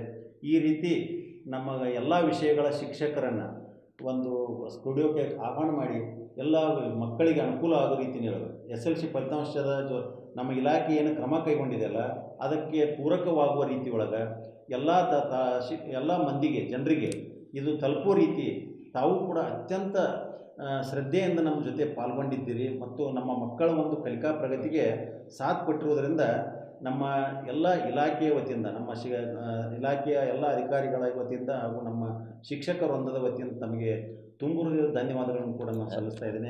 ಇಂಥ ಅನೇಕ ಶೈಕ್ಷಣಿಕ ಚಟುವಟಿಕೆಗಳನ್ನು ತಾವು ನಡೆಸಿರುವಾಗ ನಾವು ಯಾವಾಗಲೂ ಅದಕ್ಕೆ ಸೇವೆ ಸಲ್ಲಿಸಲಿಕ್ಕೆ ತಮಗೆ ಸಾಥ್ ಕೊಡಲಿಕ್ಕೆ ಸದಾ ನಾವು ಮುಂಚೂಣಿಯಲ್ಲಿ ಇರ್ತೇವೆ ಅನ್ನುವಂಥ ಮಾತನ್ನು ಈ ಸಂದರ್ಭಕ್ಕೆ ಹೇಳಲಿಕ್ಕೆ ಬಯಸ್ತೇವೆ ಸರ್. ಈ SLC ವಿದ್ಯಾರ್ಥಿಗಳು 100ಕ್ಕೆ 100 ಫಲಿತಾಂಶ ಪಡೆದು ರಾಮದುರ್ಗ ಬೆಳಗಾವಿ ಜಿಲ್ಲೆಗೆ ಪ್ರಥಮ ಬಂದಾಗ ಏನೈತಿ ಅದು ನಮಗೆ ಹೆಚ್ಚಿನ ಒಂದು ಸಂತೋಷ ಆಗ್ತೈತಿ. ಯಾಕಂದರೆ ಈ ನಮ್ಮ ಅಳಿಲು ಸೇವೆ ಏನೈತಿ ಸಫಲವಾಗಿದೆ ಅನ್ನುವಂಥದ್ದು ಒಂದು ಹೆಚ್ಚಿನ ಸಂತೋಷ ನಮಗೆ. ಸರ್, ತಾವು ಯಾವ ರೀತಿಯಾಗಿ ನಮ್ಮ ಕಾರ್ಯಕ್ರಮ ನೋಡ್ತೀರಿ ಮತ್ತು ಈ ಕಾರ್ಯಕ್ರಮದ ಮುಖಾಂತರ ವಿದ್ಯಾರ್ಥಿಗಳಿಗೆ ಯಾವ ರೀತಿಯಾಗಿ ಸಲಹೆ ಕೊಡ್ತೀರಿ?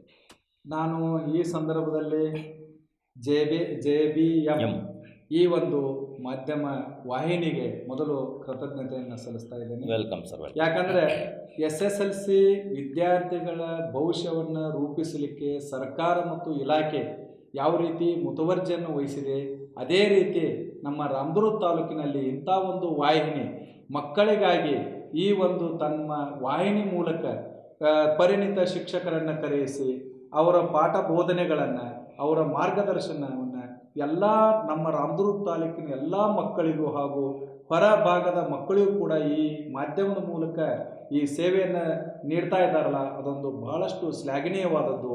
ಇದರಿಂದ ನಮ್ಮ ಮಕ್ಕಳ ಭವಿಷ್ಯ ಉಜ್ವಲವಾಗುತ್ತದೆ ಅಂಥೇಳಿ ನಾ JBM ಒಂದು ಪ್ರಸಾರ ಮಾಧ್ಯಮಕ್ಕೆ ನಾನು ಇಲಾಖೆ ಪರವಾಗಿ ಅವರಿಗೆ ಕೃತಜ್ಞತೆಗಳನ್ನು ತುಂಬ ಧನ್ಯವಾದಗಳು. ಮುದ್ದು ಮಕ್ಕಳೇ, ವಿದ್ಯಾರ್ಥಿಗಳೇ, ತಮಗೆ ಒಂದು ವಿಶೇಷವಾದಂಥ ಶುಭ ಸಂದೇಶ ಏನು ಅಂತಂದರೆ, ಶಾಲೆಗೆ ಪ್ರಥಮ ಬಂದಂತಹ ವಿದ್ಯಾರ್ಥಿ ಒಬ್ಬನೇ ಬರ್ಬೋದು, ಅದು ಇಡೀ 100ಕ್ಕೆ 100 ಏನಿದೆ ಎಲ್ಲರೂ ಪ್ರಥಮ ಶ್ರೇಣಿಯಲ್ಲಿ ಪಾಸಾಗ್ಬೋದು. ಅಂಥ ವಿದ್ಯಾರ್ಥಿಗಳಿಗೆ ಹೆಚ್ಚು ಅಂಕ ಪಡೆದು ಪಾಸಾದಂಥ ವಿದ್ಯಾರ್ಥಿಗಳಿಗೆ ನಾವು ಸ್ಟುಡಿಯೋದಲ್ಲಿ ಕರೆದು ತಮಗೆ ಗೌರವವನ್ನು ಸೂಚಿಸಿ ಮೊಮೆಂಟ್ಸ್ ಕೂಡ ಕೊಡ್ತೇವೆ. ಇದೇ ರೀತಿ ಕಳೆದ 4 ವರ್ಷಗಳಿಂದ ನಡೆದು ಬಂದಂಥದ್ದು. ಈ ಸಲ ಒಂದು ಹೆಜ್ಜೆ ಮುಂದೆ ಹೋಗಿ ನಾವೇನು ಮಾಡ್ತಾ ಇದ್ದೇವೆ ಅಂತಂದರೆ, 100ಕ್ಕೆ 100 ಔಟ್ ಆಫ್ ಔಟ್ ಮಾಡಿದಂಥ ವಿದ್ಯಾರ್ಥಿ, ಒಬ್ಬ ವಿದ್ಯಾರ್ಥಿಯು ಔಟ್ ಆಫ್ ಔಟ್ ಮಾಡಿದ ಕ್ಷಣ ಆ ವಿಷಯ ಶಿಕ್ಷಕರಿಗೂ ಕೂಡ ನಾವು ಇಲ್ಲಿ ಸನ್ಮಾನಿಸುವ ಒಂದು ಕಾರ್ಯಕ್ಕೆ ಏನಿದೆ ಮುಂದಾಗಿದ್ದೇವೆ. ಯಾಕಂದರೆ ಕೇವಲ ವಿದ್ಯಾರ್ಥಿಗಳಿಗೆ ಅಷ್ಟೇ ಅಲ್ಲ, ಈ ಸಲ ಔಟ್ ಆಫ್ ಔಟ್ ಮಾಡಿದಂಥ ಯಾವ ವಿಷಯ ಯಾವುದೇ ಶಾಲೆ ಇರಲಿ, ಎಲ್ಲ ಶಾಲೆಯ ಶಿಕ್ಷಕರಿಗೂ ಕೂಡ ಔಟ್ ಆಫ್ ಔಟ್ ಮಾಡಿದಂಥ ವಿದ್ಯಾರ್ಥಿ ಆ ವಿಷಯದ ಶಿಕ್ಷಕರಿಗೂ ಕೂಡ ಈ ಸಲ ನಾವು ಗೌರವಿಸುವ ಸನ್ಮಾನಿಸುವ ಒಂದು ಕಾರ್ಯಕ್ಕೆ ನಿಂತು ನಾವು ಮುಂದಾಗಿದ್ದೇವೆ. ಪ್ರಿಯ ವೀಕ್ಷಕರೇ, ಗುರುಗಳೇ, ತಾವು ಕೂಡ ತಮ್ಮ ಅಮೂಲ್ಯವಾದಂಥ ಸಮಯವನ್ನು ನಮ್ಮ ಕಾರ್ಯಕ್ರಮಕ್ಕೆ ಕೊಟ್ಟಿದ್ದೀರಿ. ತಮಗೆ ತುಂಬ ಹೃದಯದ JBM TVಯ ಪರವಾಗಿ ಅಭಿನಂದನೆಗಳನ್ನು ಸಲ್ಲಿಸುತ್ತೇನೆ. ಪ್ರಿಯ ವೀಕ್ಷಕರೇ, ತಾವು ಕೂಡ ತಮ್ಮ ಅಮೂಲ್ಯವಾದಂಥ ಸಮಯ ತಮ್ಮ ಮಕ್ಕಳೊಂದಿಗೆ ಇದನ್ನು ನೋಡ್ತಾ ಏನೈತಿ ನಮಗೂ ಕೂಡ ಪ್ರೋತ್ಸಾಹ ನೀಡಿದ್ದೀರಿ. ಜೊತೆಗೆ ಅಮೂಲ್ಯವಾದಂಥ ಸಮಯ ನಮಗಾಗಿ ಮೀಸಲಿಟ್ಟಿದ್ದಕ್ಕಾಗಿ ತಮಗೂ ಕೂಡ ಅಭಿನಂದನೆಗಳು. ಮಕ್ಕಳನ್ನು ಪ್ರೀತಿಸಿ, ಹಿರಿಯರನ್ನು ಗೌರವಿಸಿ. ವಂದನೆಗಳು. 2025 ಮತ್ತು 26ನೇ ಸಾಲಿನ SSLC ವಿದ್ಯಾರ್ಥಿಯ ಒಂದು ವಾರ್ಷಿಕ ಪರೀಕ್ಷೆ ಒಳಗೆ ಆಲ್ರೆಡಿ 4 ಮಾದರಿ ಪ್ರಶ್ನೆ ಪತ್ರಿಕೆಗಳನ್ನು ಬಿಟ್ಟಾರ, 2 ಪ್ರಿಪೇರ್ಟರಿ ಆಗ್ಯಾವ. ಅದರಲ್ಲಿ ಮುಖ್ಯವಾಗಿ 2 ಅಂಕದ ಪ್ರಶ್ನೆಗಳು, ಕೆಲವೊಂದು ಪ್ರಶ್ನೆಗಳು ಖಚಿತವಾಗಿದಾವ. ಅದರಲ್ಲಿ ಒಂದನೇದು ಅಭಾಗಲಬ್ಧ ಸಂಖ್ಯೆ ಎಂದು ಸಾಧಿಸಿ. ಇದು ವಾಸ್ತವ ಸಂಖ್ಯೆ ಅಧ್ಯಾಯ ಘಟಕ 1ರಲ್ಲಿ ಬರ್ತಕ್ಕಂಥ ಒಂದು ಕ್ವಶನ್. ಅದನ್ನೇ ನಾವು ಇವತ್ತು ನೋಡ್ಬೋದು. ಈ ಒಂದು ಪ್ರಿಪರೇಟರಿ ಎಕ್ಸಾಮ್ 1ರಲ್ಲಿ ಒಂದು ಪ್ರಶ್ನೆ ಕೇಳ ಏನು ಅಂತಂದ್ರೆ 2+3+ ಕ್ವಶನ್ ಏನು ಅಂತಂದ್ರೆ 3+ ವರ್ಗಮೂಲ 5 ಒಂದು ಅಭಾಗಲಬ್ಧ ಸಂಖ್ಯೆ ಎಂದು ಕೇಳುವಂತ ಪ್ರಶ್ನೆ. ಇದು ಒಂದು ಖಚಿತ ಪ್ರಶ್ನೆ. ಇದು ಯಾವಾಗಲೂ ಅಂಕಿ ಸಂಖ್ಯೆಗಳಷ್ಟೇ ವ್ಯತ್ಯಾಸ ಇರ್ತೈತಿ. ಇದು ಒಂದು ಡೆಫಿನಿಟ್ ಕ್ವಶನ್. ಅದನ್ನ ಬಿಡಿಸುವಂತ ವಿಧಾನ ಯಾವ ರೀತಿ ಅಂದ್ರೆ ಪರಿಹಾರ. ಅದು ಏನಂತ ಸಾಧಿಸಿದ್ರೆ ಅಭಾಗಲಬ್ಧ ಸಂಖ್ಯೆ ಎಂದು ಸಾಧಿಸಿ. ಆದ್ರೆ ನಾವಲ್ಲಿ ತಗೋಬೇಕಾಗಿದ್ದು ಅದಕ್ಕೆ ವಿರುದ್ಧವಾದಂತ ಯಾವುದು ಭಾಗಲಬ್ಧ. ಫಸ್ಟಿಗೆ ಇಲ್ಲಿ ಹಾಗಾದ್ರೆ ಭಾಗಲಬ್ಧ ಸಂಖ್ಯೆ ಹೇಳ ತೇಜಸ್ವಿನಿ, ಭಾಗಲಬ್ಧ ಸಂಖ್ಯೆ ಅಂದ್ರೆ ಏನು? P/Q ರೂಪದಲ್ಲಿ ವ್ಯಕ್ತಪಡಿಸಬಹುದಾದ ಸಂಖ್ಯೆ. Very good, P/Q. ಹಾಗಾದ್ರೆ ಭಾಗಲಬ್ಧ ಸಂಖ್ಯೆ. ಆದ್ದರಿಂದ ವರ್ಗಮೂಲ 5 = P/Q ಆಲ್ರೆಡಿ ಅದ. ಇಲ್ಲಿ +3 ಇದ್ದಿದ್ದು ಈ ಕಡೆ LHS ಇಂದ RHS ಹೋದಾಗ ಅದು ಏನಾಗುತ್ತೆ -3. ಅದಕ್ಕೆ ಛೇದ ಏನು ಇಲ್ಲ ಅಂತಂದ್ರೆ ನಾವೇನ್ ಬರ್ಕೋಬೇಕು 1 3 ಅಂತ. ಇಲ್ಲಿ ಛೇದ ಒಂದು P/Q ಭಾಗಲಬ್ಧ, ಇದು ಭಾಗಲಬ್ಧ ಇಲ್ಲ ಅಂತಂದ್ರೆ ನಾವೇನ್ ಮಾಡ್ಕೊಂಡ್ವಿ ಛೇದ 1 ಅಂತ ಇಟ್ಕೊಂಡ್ವಿ. ಇಲ್ಲಿ ಛೇದ Q ಮತ್ತು 1 ಅವುಗಳ ಭಿನ್ನರಾಶಿಗಳಲ್ಲಿ ನಾವೇನ್ ತೆಗಿತೀವಿ, ಛೇದ ಬೇರೆ ಬೇರೆ ಇದ್ದಾಗ ನಾವು ಅವುಗಳ ಮಸ ತೆಗಿತೀವಿ. ಲಸ ತೆಗೆದಾಗ Q ಮತ್ತು 1ರ ಲಸ ಎಷ್ಟಾಗುತ್ತೆ Q ಆಗುತ್ತೆ. ಇಲ್ಲಿ Q ಅದ ಆಲ್ರೆಡಿ, ಅದನ್ನ ನಾವು 1 ಅಂತ ಮಾಡ್ಕೋಬೇಕು. ಇಲ್ಲಿ 1 ಅದ, ನಮಗೆ ಬೇಕಾಗಿದ್ದು ಯಾವುದು Q. ಇದನ್ನ ನಾವು ಗುರುತಿಸಿದ P × 1 = P - 3 × P = 3Q. ಆದ್ದರಿಂದ ವರ್ಗಮೂಲ 5. ಈಗ ನಾವು LHS ತಂದ್ಕೊಂಡು RHS ತಂದ್ಕೊಂಡು ವರ್ಗಮೂಲ 5 ಎಂತ ಸಂಖ್ಯೆವಾ? ಅಭಾಗಲಬ್ಧ ಸಂಖ್ಯೆ. P - 3Q/Q ಇದು ಎಂತ ಸಂಖ್ಯೆವಾ? ಭಾಗಲಬ್ಧ ಸಂಖ್ಯೆ. ಆದ್ರೆ ಇಲ್ಲಿ ನಾವು ನೋಡ್ಕೊಂಡು ಇದನ್ನ ಬರೀ ಏನು LHS = ವರ್ಗಮೂಲ 5 ಅದು ಒಂದು ಅಭಾಗಲಬ್ಧ. ಕೂತ್ಕೊಳ್ಳಿ. ಅಭಾಗಲಬ್ಧ ಸಂಖ್ಯೆ. ಅದೇ ರೀತಿ RHS ಯಾವುದು? P ಮೈನಸ್ 3Q ಬಾಗ್ಲೆ Q. ಇದು ಏನು ಅಂತಂದ್ರೆ P/Q ರೂಪದಲ್ಲಿ ಇರುವುದರಿಂದ ಅದು ಭಾಗಲಬ್ಧ, ಅಭಾಗಲಬ್ಧ, ಇನ್ನೊಂದು ಭಾಗಲಬ್ಧ. ಆದ್ದರಿಂದ LHS not equal to RHS. ಅವ್ರು ಕೊಟ್ಟಿದ್ದು ಭಾಗಲಬ್ಧ ಮತ್ತು ಅಭಾಗಲಬ್ಧ ಈಕ್ವಲ್ ಅಲ್ಲ. ಆದ್ದರಿಂದ ನಮ್ಮ ಊಹೆ ತಪ್ಪು. ಸಂಖ್ಯೆಯಾಗಿದೆ.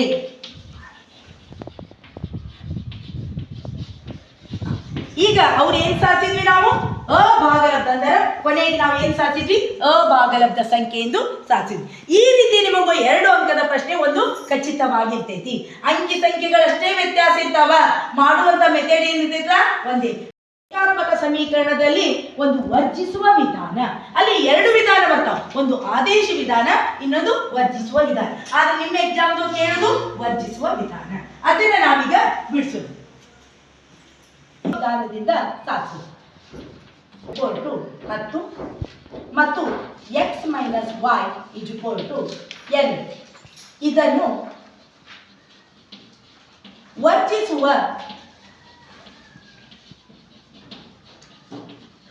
ವಿಧಾನದಿಂದ ಸಮೀಕರಣಗಳನ್ನ ನಾವು 1 ಮತ್ತು 2 ಅಂತ ತಗೋಬೇಕಾಗುತ್ತೆ. ಒಂದನೇದು ಇಲ್ಲಿ 2x ಪ್ಲಸ್ y 10, ಇದನ್ನ ಸಮೀಕರಣ 1 ಅಂತ ಕೊಡೋಣ. ಅದೇ ರೀತಿ ಎರಡನೇದು x ಮೈನಸ್ y 2, ಇದು ಸಮೀಕರಣ 2 ಅಂತ.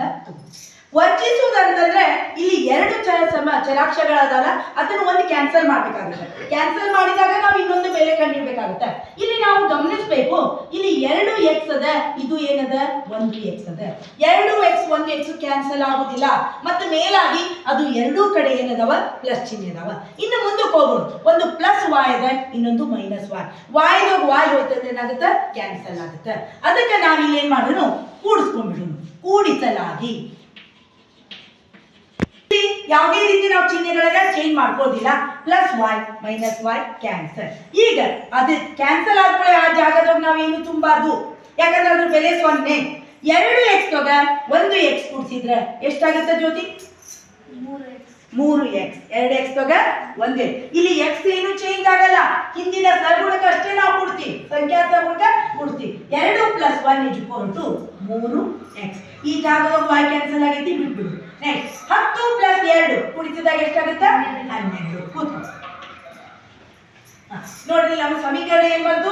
3x 12. ನಮಗೆ 3x ಬೇಕಾಗಿಲ್ಲ, ನಮ್ಗೆ ಏನ್ ಬೇಕು? ಕೇವಲ x ಅಷ್ಟೇ ಬೇಕು. ಆದ್ದರಿಂದ x 12 ಫಸ್ಟ್ ಇರ್ತೈತಿ. ಆಮೇಲೆ ಈ ಕಡೆ ಹಿಂದ್ಗಡೆ 3 ಗುಂಡೆ x ಅಂತ ಇರ್ತೈತಿ, ಅದು ಗುಣಾಕಾರ ಇದ್ದಿದ್ದು ಈ ಕಡೆ ಬಂದ್ರೆ ಏನಾಗುತ್ತ? ಭಾಗಾಕಾರ. ಇಲ್ಲಿ ಕ್ಯಾನ್ಸಲ್ ಆಗ್ತಾವ. 3 1 3 4. ಆದ್ದರಿಂದ x 12. ಇಲ್ಲಿಯವರೆಗೆ ಮಾಡಿದಾಗ ನಿಮ್ಮ ಅಂಕಗಳೆಷ್ಟು? 1.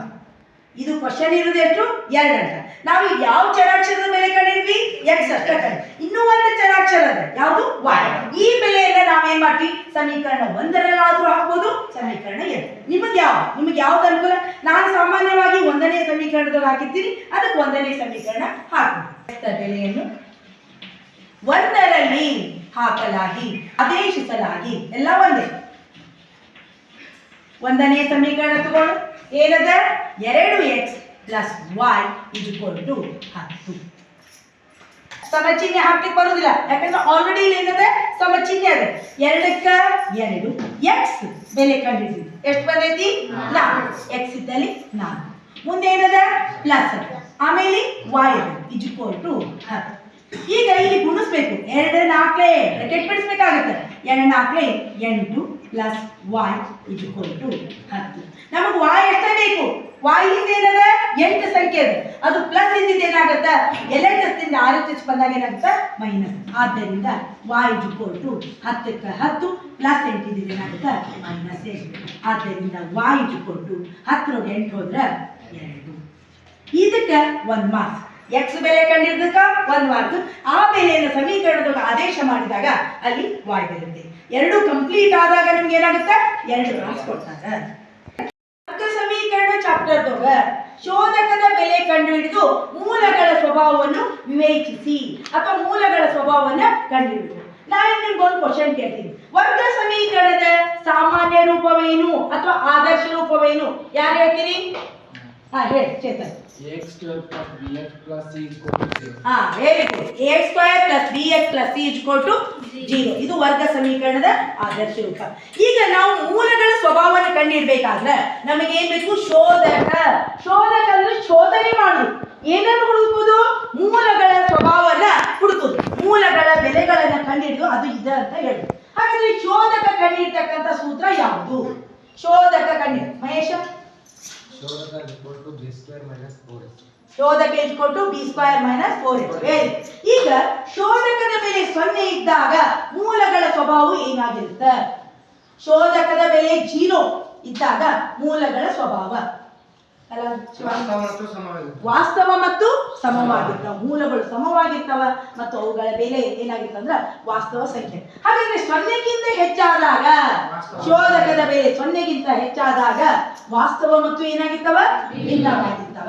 ಶೋಧಕದ ಬೆಲೆ 0ಗಿಂತ ಕಡಿಮೆ ಇದ್ದಾಗ ಅಲ್ಲಿ ಸ್ವಭಾವ ಬೆಲೆ ಏನ್ ಬರ್ತೈತಿ? ಮೈನಸ್ ಬರ್ತೈತಿ. ಮೈನಸ್ ಬಂದಾಗ ಅಲ್ಲಿ ವಾಸ್ತವ ಸಂಖ್ಯೆಗಳು ಅಲ್ಲ. ಈ ರೀತಿ ಒಂದು ಕ್ವಶನ್ ನಿಮ್ಗೆ ಡೆಫಿನಿಟ್ ಆಗಿ ಇರ್ತೈತಿ. ಅದ್ರೊಳಗ ನಾವೊಂದು P1 ಕೇಳಿದಂತ ಕ್ವಶನ್ ಅನ್ನ ನೋಡು. 2x² 0 ಈ ವರ್ಗ ಸಮೀಕರಣದ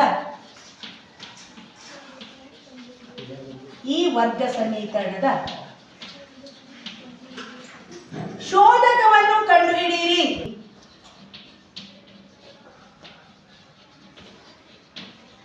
ಕೊಡ್ತಾರೆ. ಇನ್ನೊಂದು ಅಥವಾ ಅಂತೇಳಿ ಈ ಕ್ವಶನ್ ಅನ್ನ ಕೊಡ್ತಾರೆ. ಪರಿಹಾರ ಏನಪ್ಪ ಅದು ಸಮೀಕರಣ? 2x² - 6x + 3 = 0. ಇದರ ಕೆಳಗ ನಾವೇನು ಆದರ್ಶ ರೂಪ ಬರ್ತದೆ. ax² + bx + c = 0. ಹಾಗಾದ್ರೆ ನಾವು ಶೋಧಕ ಬೆಲೆ ಕಂಡುಹಿಡಬೇಕಾದ್ರೆ ನಮಗೆ ಏನು ಗೊತ್ತಿರಬೇಕು? ಇಲ್ಲಿ ಒಂದು a ಬೆಲೆ x² ಬಿಟ್ಟು ಅದ್ರ ಹಿಂದಿಂದು a ಬೆಲೆ a = ಎಷ್ಟು? 2. ಇನ್ನು b ಬೆಲೆ ಪ್ಲಸ್ ಇದ್ರ ಬರೆಯುವ ಅವಶ್ಯಕತೆ ಇಲ್ಲ, ಇಲ್ಲಿ ಮೈನಸ್ ಇರೋದ್ರಿಂದ b = ಎಷ್ಟು? -6. ಇನ್ನು c = ಎಷ್ಟು? 3. ಇನ್ನ ಸೂತ್ರ ಶೋಧಕ b² - 4ac. ಈ ಬೆಲೆ ಕಂಡುಹಿಡಿದ್ರೆ ಅರ್ಧ ಮಾರ್ಕ್ಸ್. ಶೋಧಕದ ಸೂತ್ರವನ್ನು ಹತ್ತಿದಾಗ ಅರ್ಧ ಮಾರ್ಕ್ಸ್. ಒಟ್ಟು ಟೋಟಲಿ 1 ಮಾರ್ಕ್ಸ್. = ಇಲ್ಲಿ ಬೆಲೆ ಹಾಕಿ b² ಎಷ್ಟದ? -6 ಬ್ರಾಕೆಟ್ ಸ್ಕ್ವೇರ್ -4 a ಬೆಲೆ 2 ಗುಂಡ್ಲೆ c ಬೆಲೆ 3. ಏನ್ ಮಾಡಿದ್ವಿ ನಾವು? ಸೂತ್ರದಲ್ಲಿ ಬೆಲೆಗಳನ್ನು ಹಾಕಿದ್ವಿ. ಈಗ ಮೈನಸ್ ಮೈನಸ್ ಏನಾಗುತ್ತೆ? ಪ್ಲಸ್ ಆಗುತ್ತೆ. 6 7 12 ಅಲ್ಲ, 6ರ ವರ್ಗ ಸಂಖ್ಯೆ ಅಂದ್ರೆ ಆ ಸಂಖ್ಯೆನ ನಾವು 2 ಸಲ ಕೊಡ್ತೀವಿ. 6 ಗುಂಡ್ಲೆ 6 6 6. ಇಲ್ಲಿ ಮೈನಸ್ 4 2 8 8 3 24 36 24 6 4 2 3 2 1. ಅಂದ್ರೆ ಶೋಧಕದ ಬೆಲೆ ಎಷ್ಟು ಬಂತು? 12. 12 ಅಂದ್ರೆ 0ಗಿಂತ ಜಾಸ್ತಿ, ಅದಕ್ಕೆ 0ಗಿಂತ ದೊಡ್ಡದು. ಹಾಗಾದ್ರೆ 0ಗಿಂತ ದೊಡ್ಡದಿದ್ದಾಗ ಮೂಲಗಳ ಸ್ವಭಾವ ಏನಾಗಿರುತ್ತೆ? ಸೌಮ್ಯ? ವಾಸ್ತವ ಮತ್ತು ಭಿನ್ನ. ಅದಕ್ಕೆ ಇಲ್ಲಿ ಮೂಲಗಳ ಸ್ವಭಾವ